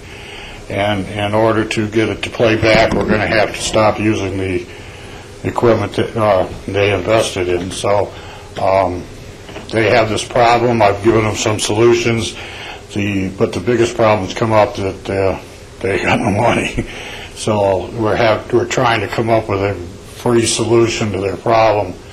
What it's going to wind up being is that we're going to have to reactivate and use the VHS decks that they have there that are 15 years old and the heads have never been cleaned on them, and so the new equipment that really records the picture well in high definition, the TriCaster that they bought, is going to be useless because we're going to show it off on the VHS, which is not the greatest quality. So I'm going to go spend a lot of time there tomorrow, but that's what I've been working with the schools on that. At the moment we have 10 meetings this month, and we haven't had any requests to tape any events, but we got daddy-daughter dancing, the mother-son bowling, and we have spelling bee and geography bee coming up at the school, and I don't know the exact dates, but those are the upcoming events that we will be covering. I have a question. Who's your contact at the schools that you're working with on this? I'm working with the receptionist, Grace Nasley. Grace? And in the case, say, of the wrestling, who contacts you on those things?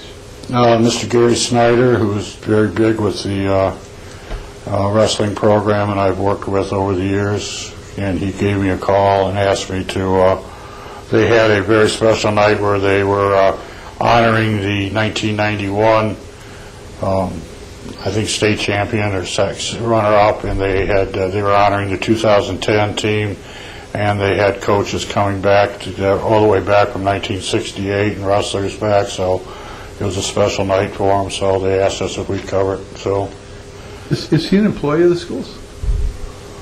that I don't know. Okay. Thank you. Ted, I think the rest of the commissioners would like to know about your injury. It's my own clumsiness. I was at Boar's Head, taping Boar's Head, and I picked up some equipment and fell and landed on my hand. So it'll heal in another month and a half, they tell me. It's broken just below the elbow. Feel better. Okay. I want to go into a little bit more about the Civic Plus thing and the investigating I did. Because I'll tell you, it was fascinating, especially last month when we spoke with CJ. He was at a disadvantage. He'd been with the company 30 days. So now I've spoken with him, he's been there 60 days. But, a little bit more. One of the big things they were purporting is their own, they have proprietary software. And they kept thinking that's what's the best thing. And of course, I'm always thinking, what if the company goes out of business? And they hand us our data, but we can't utilize it because we don't have the software, which is a big concern. And also, I was really surprised when I started really sketching into the numbers that the maintenance, the monthly maintenance, the yearly maintenance is extremely high. Between 18 and 22% between year 1 and 2, then an automatic 5% bump up between year 2 and 3. By year 4, they expect you to update your website, and which I think everybody like to, but I don't know economically if you can. One way around it, they suggested, if you do Civic Plus Advantage, you would add an extra $100 per month. So you're basically paying ahead for the website that they want you to buy in the year 4 for $8,500, as opposed to if you went back to them without paying ahead all these years, you'd be at least $11,000. And I thought that was a lot of money, personally. But again, we apples to oranges. What was the numbers? You gave percentages, but what was the actual cost? Not for us. We don't have a bid. I was just asking him, generally speaking. I did get information from like one place, Ogdenburg, New York, who's very similar to us, size-wise, water. They have a bridge to Canada, so I thought that was kind of interesting. For 3 years, it's $25,466. The development was $16,446, but there was a $6,000 fee for 2-day training for 2 people. Little pricey. But they also, I was talking to the city of Rochester, and they said they did it all on their Civic Plus University. Mm-hmm. Every single one of the people I spoke to, and I spoke to a number of communities, spoke very highly of the program, very satisfied with it. But everybody I spoke with, no matter who did their website, was very happy. So, nobody's going to say, no, I should have spent that money, basically. And the one that was, the one thing I kept finding out, because in fact, I got the information from Wyandotte today. Their website design is by a Michigan company called MuniWeb. All they do are municipals. And it's a comparable thing, visionary-wise, design-wise. And the website redesign was $10,400. And what amazed me is their annual maintenance fee is $9,720. That's a lot for me. So, I mean, you're all over the board. I mean, this is not something that we could just listen to one. I bet we'll have to have quite a few people give us presentations. And there has to be a point of no more. Well, I think that was the idea to begin with. Yeah. I mean, the idea, Yeah. again, for their presentation initially, Yeah. was just to give a broad brush overview Yeah. of what a CMS system does. Yeah. And certainly not to Yeah. not to move into negotiation. No. I think in everything that we specify and buy, there's always room for negotiation, and if there are always other vendors. Yes. And anytime you talk to one, they will always tell you theirs is the best, theirs is the only one. That's their job. But the people that actually have it, I went back end first. I talked to the people, because like I said, I went to the list in Michigan, and I got like 24 that are very similar in size to Ionia, who also love theirs, and there was Civic Plus, and all these different places. And I spoke with all those people, and they were very forthcoming and very positive on their website and how well it works. And the one thing that I did, and this is my last point, my understanding when we first started is with CMS format, you can just immediately upload anything you want to write or something, but every single one of them had levels of restriction, and it seemed like there were more levels than there was the visitor level, the author level, the owner level, the publisher level, and the administrative level, which is their TED, who is never off duty. Travels with their computer. I said, don't you get vacation? No. I never leave, no matter what. I am the last line. So I thought, boy, if we get this type of system, Ted will be working 80 hours a week. It's more work than less. There was a lot to it. And the last point, in the Wyandotte contact, Natalie, who is the director of the development department, she said she used to upload easily 8 to 10 hours a week, and now MuniWeb does it all for them. Ergo, that's why the price is so high. Everything uploaded is done through MuniWeb. They have a 4-hour contract window. So it's kind of interesting, a different approach. Like I said, I think the more you spend time on this, the more you'd find more vendors and stuff. But I wanted to let you know that I did follow up with the gentleman, and he's more than willing to talk to us again if we want to. He was curious how it looked, and I told him. And, it was interesting, and I wanted to pass all that information on to you. Go ahead, Pat. Did you find out how they pay for the $9,000 or whatever the fee was? Did that come from the people that have subscribed to cable and that's their income, or do they take it out of the city budget? I did not ask that. I was just trying to collect numbers, and I was surprised how everyone was so forthcoming. They were just terrific. And everybody, again, they were trying to sell for the other people. But that's where I was at. And just to say that this is something that we can really spend a lot of time and look into. And the more I looked at the websites, I'm guilty, they were just really pretty. They really were. And I talked to designers and everything, and I'm not saying we need it, but I'm saying, boy, it sure would be nice. Yeah, and easy to navigate, and plus providing forms for online forms and things like that, so that people don't. I think like anything, go to the township. I'm used to our website. Most times I can find exactly what I want. But again, when I went to other websites, I was kind of like, it's familiarity. Right. It's and the way I think might not be the way you think. Sometimes that's obvious. We think differently, but. It was very eye-opening, and would that we could, if we had all the money in the world. Boy, some of them were just beautiful. But I just wanted to let you know that. Okay, and now I'm done. And last month you challenged me, Lauren, to find money. I did. Yes, you did. Watch the tape. And I did. It's not unusual for me. I found money, and I'm going to give you a little quick presentation, and it should be interesting. Legally, I hope. What? Legally? Yeah. I hope I lost it. Did I leave my scarf up there? Yeah, it's good. Good. Okay. We have something called BS&A software, and it's a financial software, and they track our taxes, and they track our assessments and things like that. And you can go into it. It's public record. You can look up anybody's taxes you want. And we do not have the water on it. But we pay about $4,300 for this now. Again, this is the finance department, just so you know. So I started looking at it, and I found out that,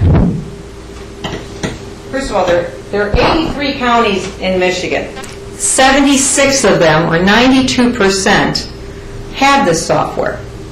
And what they do, and what I did is I took the counties, and then I exploded it to the municipalities within the counties, just so you know that.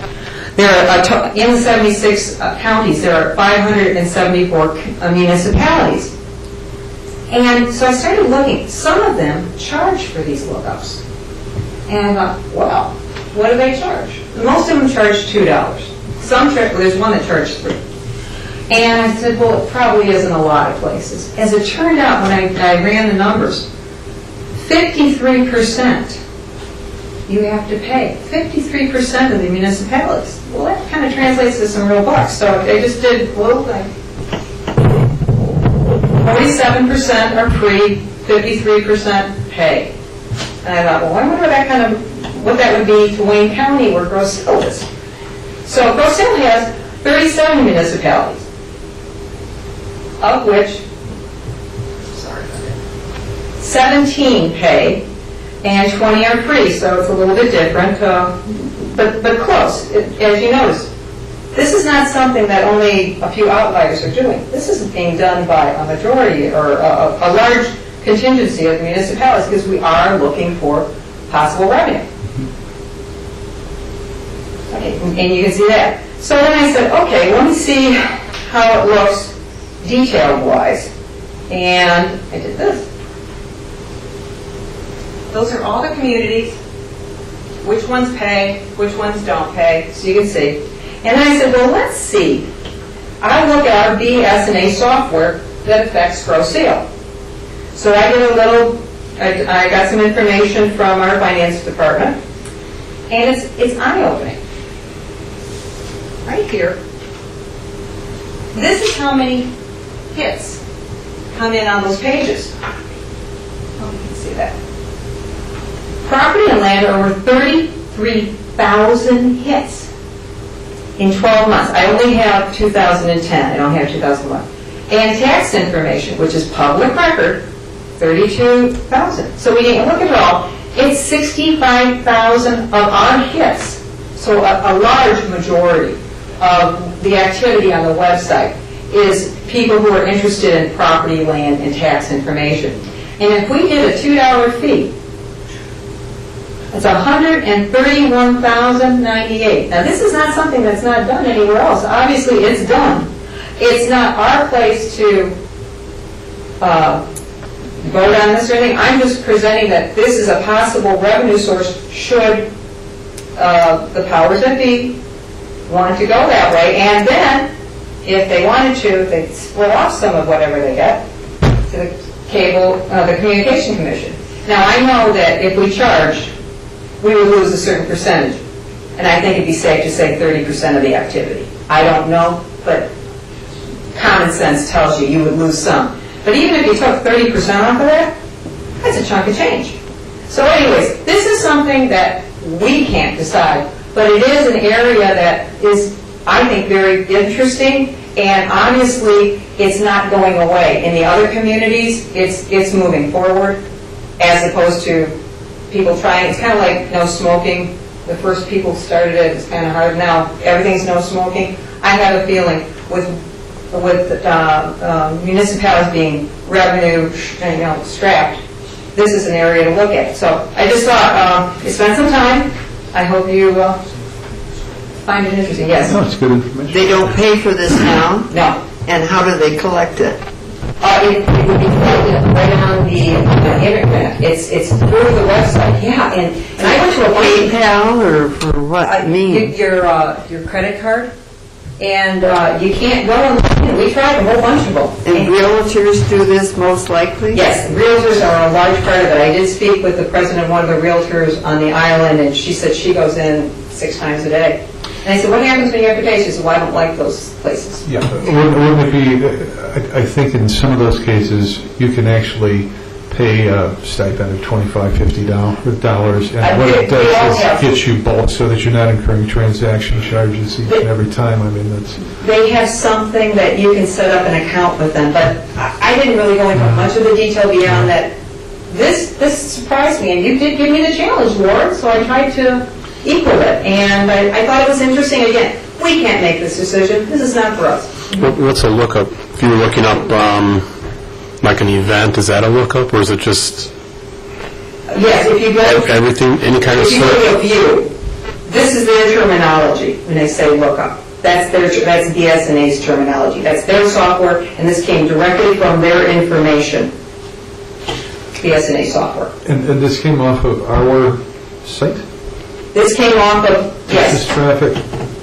No, I did this at home, the graphic. Okay, but I mean, does this... Information? Yeah, where'd you get it? No. The information is available here. It's the finance software. Are you not aware of that, Craig? No. I thought you would have. No, I am. What I'm questioning is where we're getting the traffic counts from. From them. This is the BSNA. Yes. Okay. It's right from them. And Wayne County website, not the township website. Rosedale Township. It's their software. This information is available on Wayne County. BSNA software that we pay $4,300 for. Okay, so we add, And this the is township as an Yeah. entity goes in and utilizes it to Yes. search information, okay. So anyways, I thought I'd present this. As I said, you gave me a challenge. Not that this is something I can do anything about, but it's a revenue source. could we do this? I think on SiteMeter, Ted, do we have, can we get an exit link that tracks to the BSNA off of the webpage? I'm not sure whether SiteMeter is on that, to be able to track that and verify those traffic counts. Well, that would be on the BSNA, that's a separate, the link just goes to that, I don't have a link meter, that link is just, Yeah. I'm just wondering if that correlates, because I mean, that's, not that it isn't, but boy, that's an extremely high traffic count, and I think that says something very, very interesting about what the traffic levels are to Rosedale.com and the purposes, for which, we may have presumed a certain monthly traffic flow for general use, and I think if this is the case, it's suggesting that people are going in through Rosedale.com to hit the BSNA software, and we're hitting even a smaller percentage I did. When I looked for at general information. What I looked at is if there was a reasonability test, that this could actually be the number of views. And reasonably, yes. I did not talk with BSNA. I didn't go into their techies. I just took their information and I started following it, basically. Because I was kind of surprised at how many municipalities do this. I thought it'd be less than half. I thought it'd be about 25%, but I was surprised it was more. So it's just something that I took an interest in because of your challenge. And No, it's a good idea. Something. It's good input. That last Do you have a sheet that you question? showed, that was Wayne County's numbers? You can get those numbers. You can get the information that last sheet off of This Wayne sheet- County's yeah. website. This came from BSNA software. Right, but those numbers, what are they in relation Rosedale to? Township has property and land and tax information. And is that on county website? I thought it was on our Township. I thought it was a township website.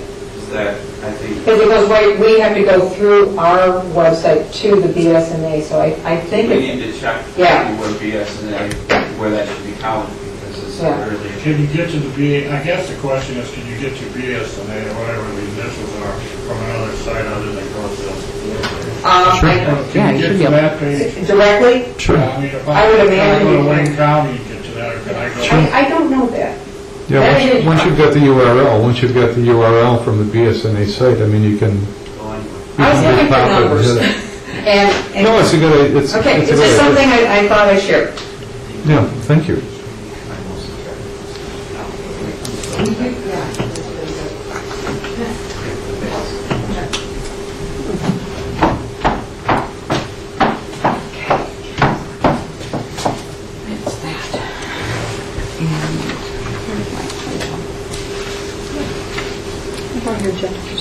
Must have mine. Thank you. Okay. Web updates? Before we get off of that, where do you want to take this? Me? I just wanted to say, there is a revenue stream that perhaps we would discuss it and see if there's all kinds of ramifications. Do you want to burden people with a $2 tax? Do you need revenue? These are questions that the liaisons... Those and aren't peanuts. No, it's real money. It's real money. And, but it's just something that, the challenge was to find money. Granted, let's say we found it, and after there's some implementation costs and whatever costs might be associated, there's no guarantee we get any of it. It might go all to the general fund. But it is something that a lot of communities are looking at. Well, sorry, Bob, go ahead. Oh, go ahead. All I was going to say is, kind of like the survey. I mean, Lauren's done a tremendous amount of work on this, and this is good. This is good input. I mean, I think somebody probably needs to take ownership, and maybe rather than 2 months ago we were talking about extending our meeting schedule so that we were only meeting maybe on a quarterly basis. And with some of these really good ideas, I think we're probably moving to the point where we either need to generate subcommittees or individuals to take ownership, and then and maybe even have special meetings or study sessions to deal with these issues on a one-on-one basis. So I would hate to see an idea like that, and certainly the survey, which is extremely important, Yes. lost. Or not executed upon in a timely fashion. Okay. Next, we were going to do web updates and new business. Who I suggested think that? that was Craig, wasn't it you? Yeah, web updates. You supplied that information? Web updates. I got it from somebody. If we don't remember, I thought it was like standards of Yeah. timeframes for... Well, I think that gets into the. I think we've already covered It gets it. into the criteria. Well, I mean, it gets criteria for setting, standards and guidelines, and how do we assess our performance? I mean, if we're getting into a discussion about, assessing our performance on, for the year, I think we need to identify some tangible criteria about which we can do that. And we talked about auditing some of these things and auditing the websites on a weekly basis, and maybe kind of like the vetting process where you identify some key criteria and then you stay on top of those things, and then you build, as you say, a credible population rather than just, presuming an end result. But I think we have to identify those things if we're going to have tangible, concrete criteria by which we can assess whether we're doing a good job or whether we're not, and we need to improve. Well, Does that seem sensible? there's always room for improvement. That's fine. We could, I think one of the challenges, if we saw something wrong, we could just, bring it up and address it then. I know Ted's very busy, and he's always very accommodating anytime I see anything. So we can work on that, and we can work on criteria that would coincide when his job description is rewritten, which will be in the near future. Also orientation, which I thought was a great idea, Lauren. In the past, anybody new with the commission has always been, Ted has always generously offered to give them a tour and to show them what he does and chat with him. And I think maybe we could put together something about here's where all of our minutes are, here's our expectations. We will probably have objectives for the 2012 year, and we could always share that with them. I really don't want to go through 2011 yet because we're not done. Fiscal years, we don't end till the 31st of March. So we still have time to go through all of our things we're working on. I think we're going to have quite a bit done. So that's something that we can add in our orientation. But I thought that was a great idea because I don't know if other groups do it.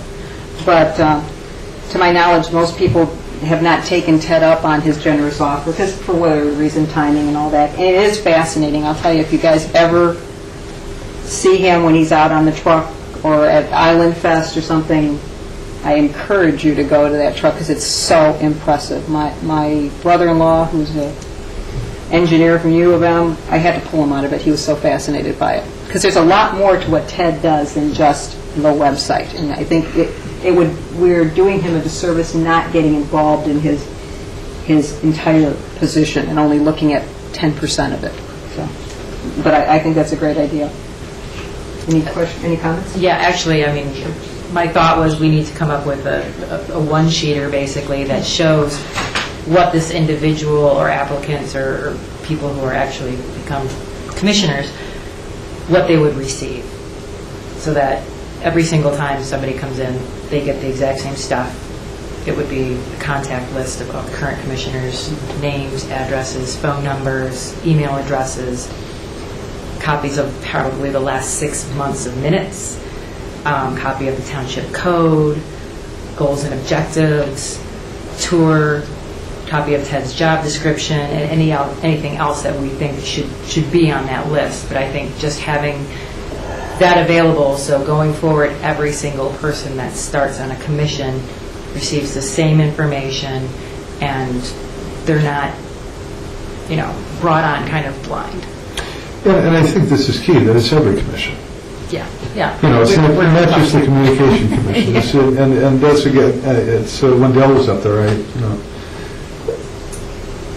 This is something I think almost the board needs to address and needs to put a stamp on as far as an orientation program.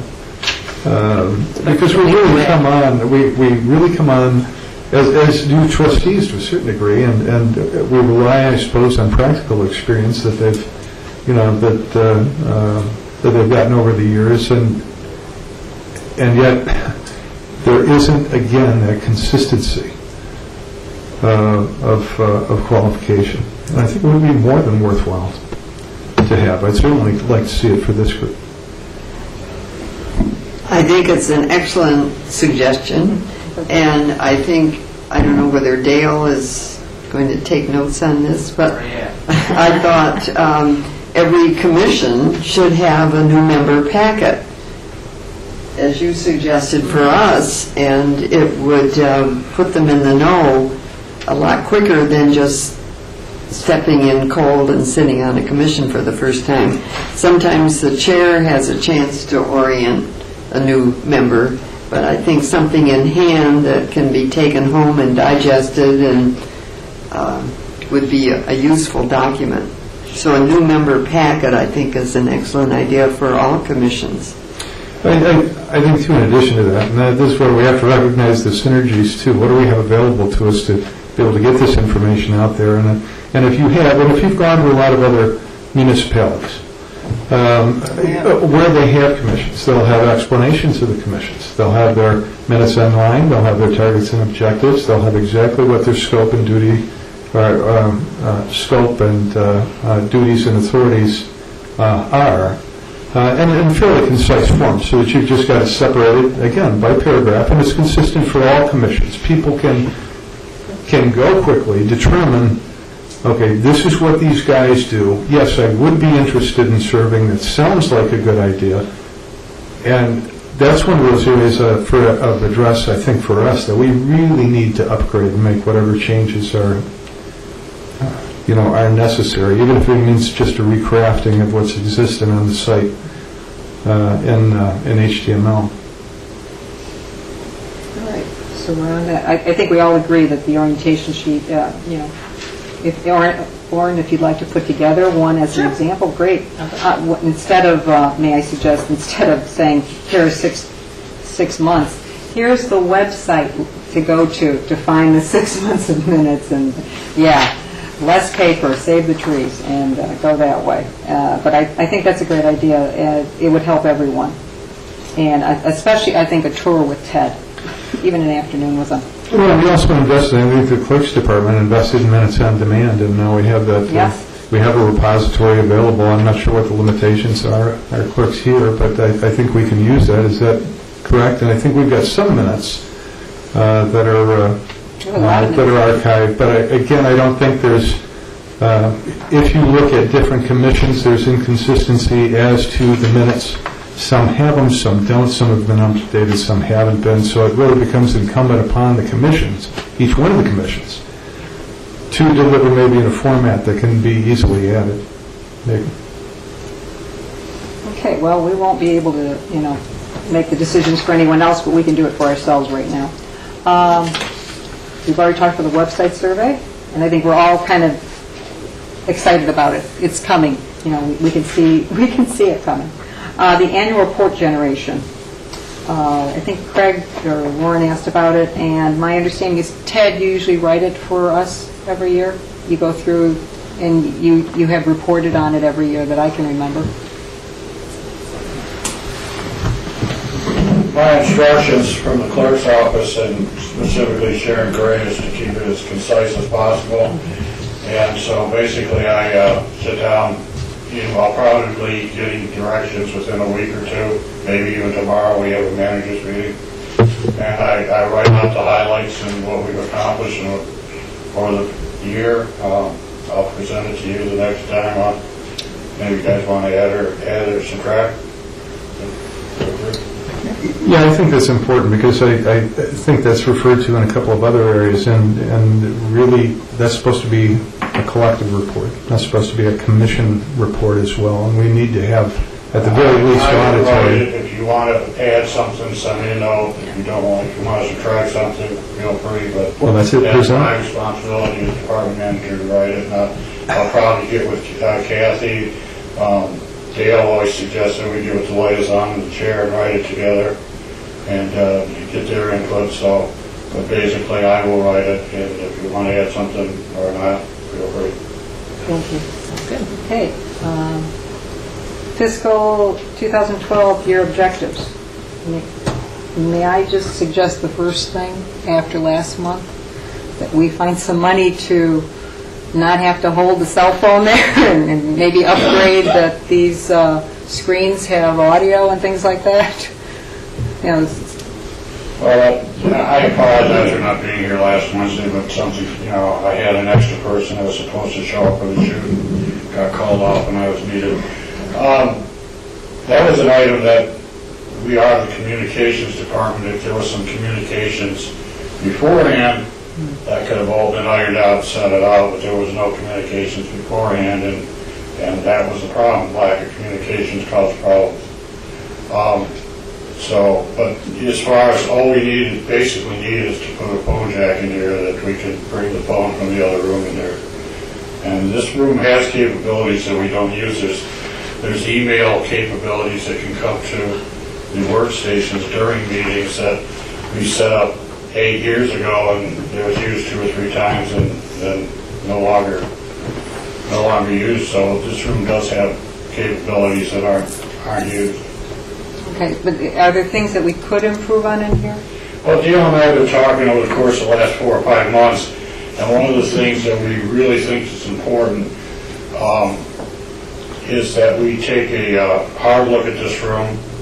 This room was designed in 1998, implemented at the end of 1999. So the computer and all the equipment in here is 12 years old.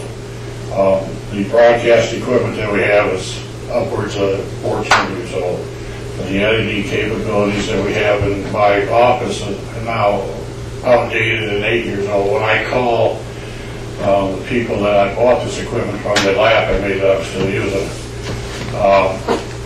The cameras that we use are now 7 and 8 years old, and the day after they were delivered, I got the first advertising to replace them with high definition cameras, and we're not using high definition.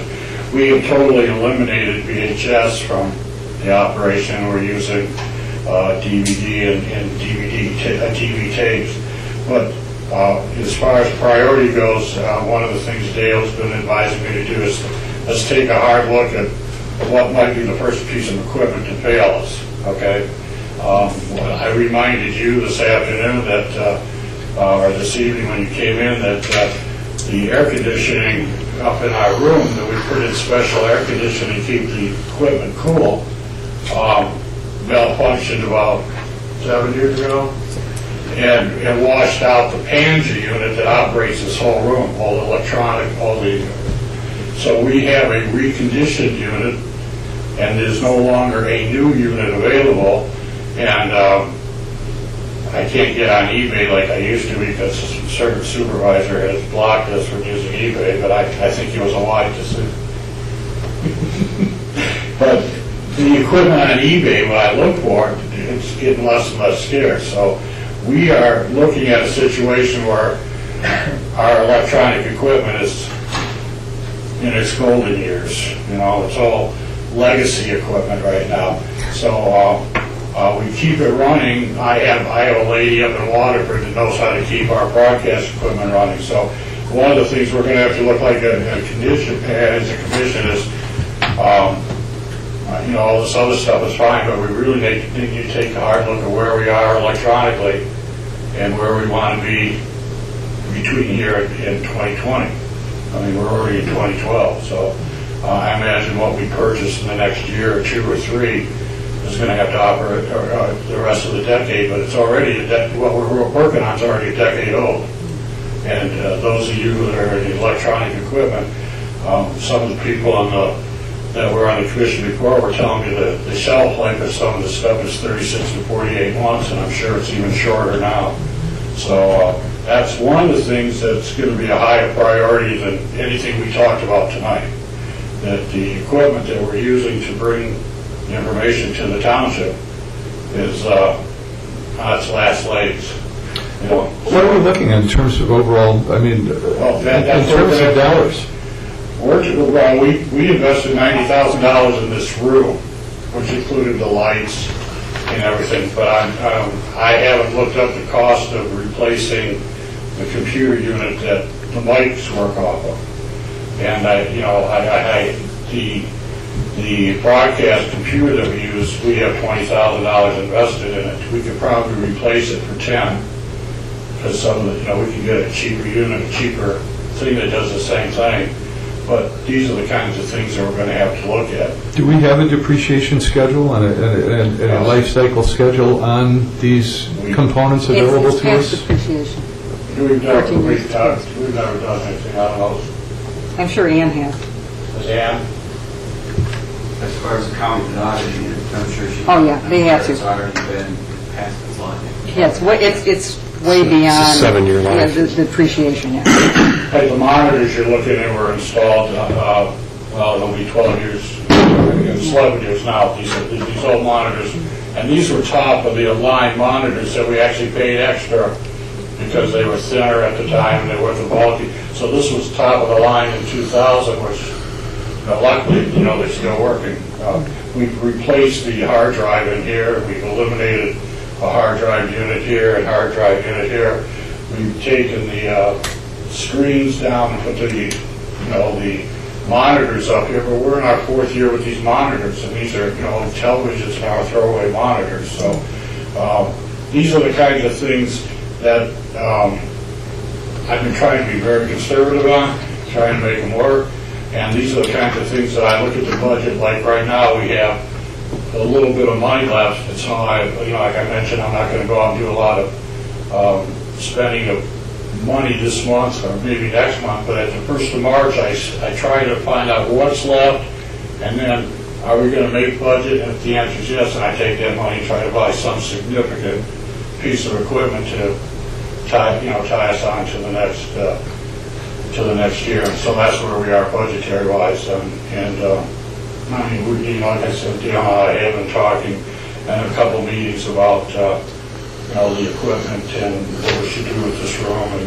maybe we could buy, a lot of times, maybe you can get in here and upgrade and get more service by upgrading. So these are the things that we're looking at right now.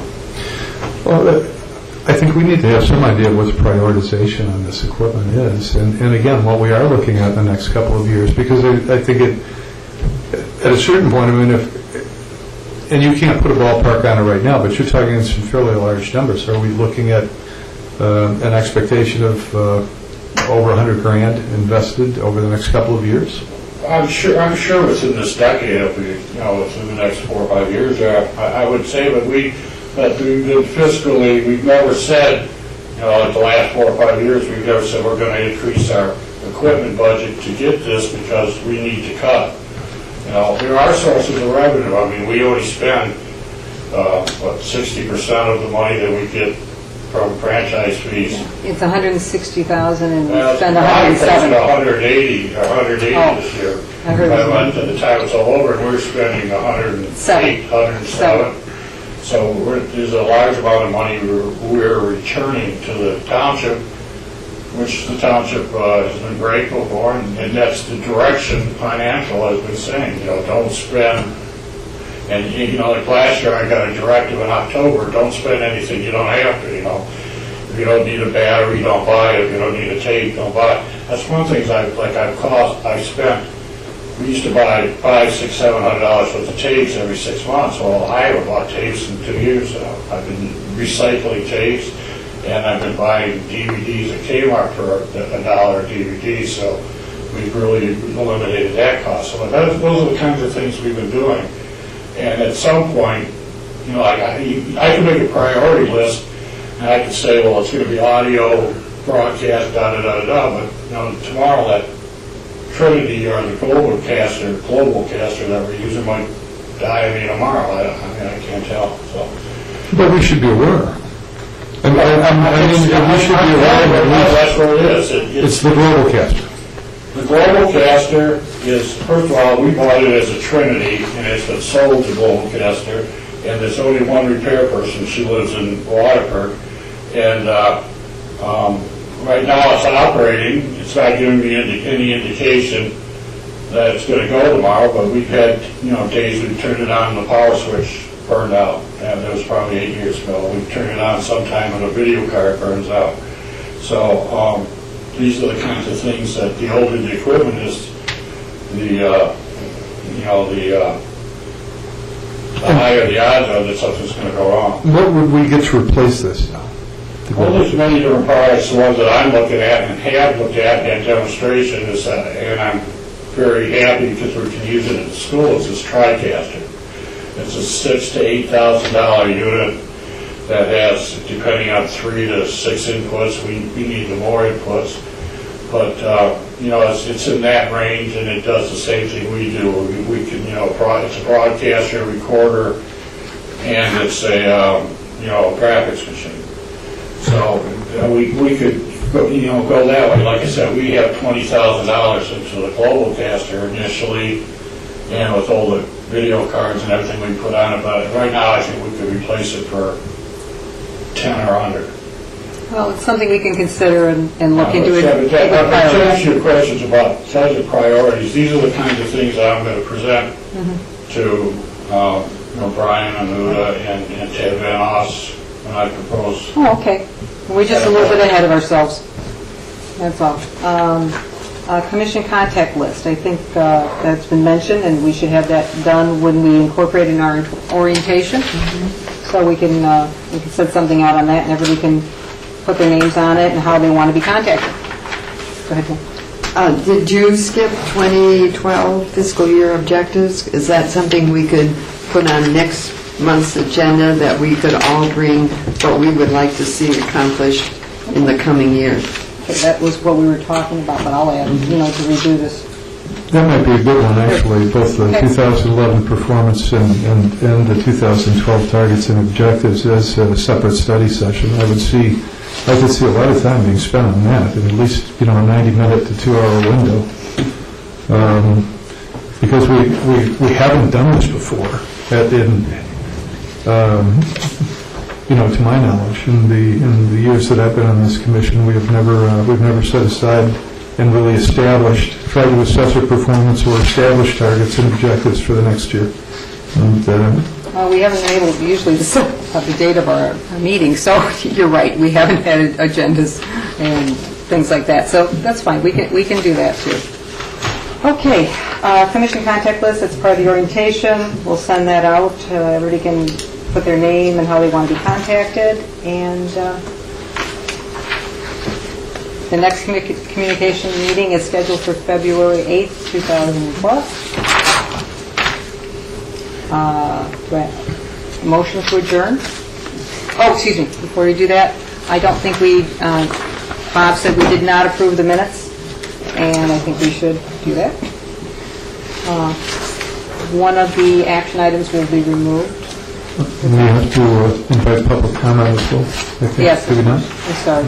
I saw Ernie leave, so we'll remove that. And Lauren volunteered to serve as communications secretary, acting secretary for that meeting. I'll do that. Any other amendments or adjustments to the minutes? None offered. I will have a vote to approve the minutes. I would make that motion. Motion? If it's as amended, I second that. Okay. And the motion has been offered and seconded and passed. And I have just a suggestion. When we put in attendance, could we put A, B for absent rather than A? Because I don't think of A as meaning attending. I read an A and I think absent. And What would you like for attending? Present. P for present, Okay. P for present. AB for absent. Absent. Okay. Does anybody have a problem with that? No. All right. That will be handled. And comments are entertained by the public? None being offered? Nothing. None being offered. Yeah, I will adjourn the meeting at 9:20. Is there a second? Second. We're all jumping at that Okay, one. thank you. Good job.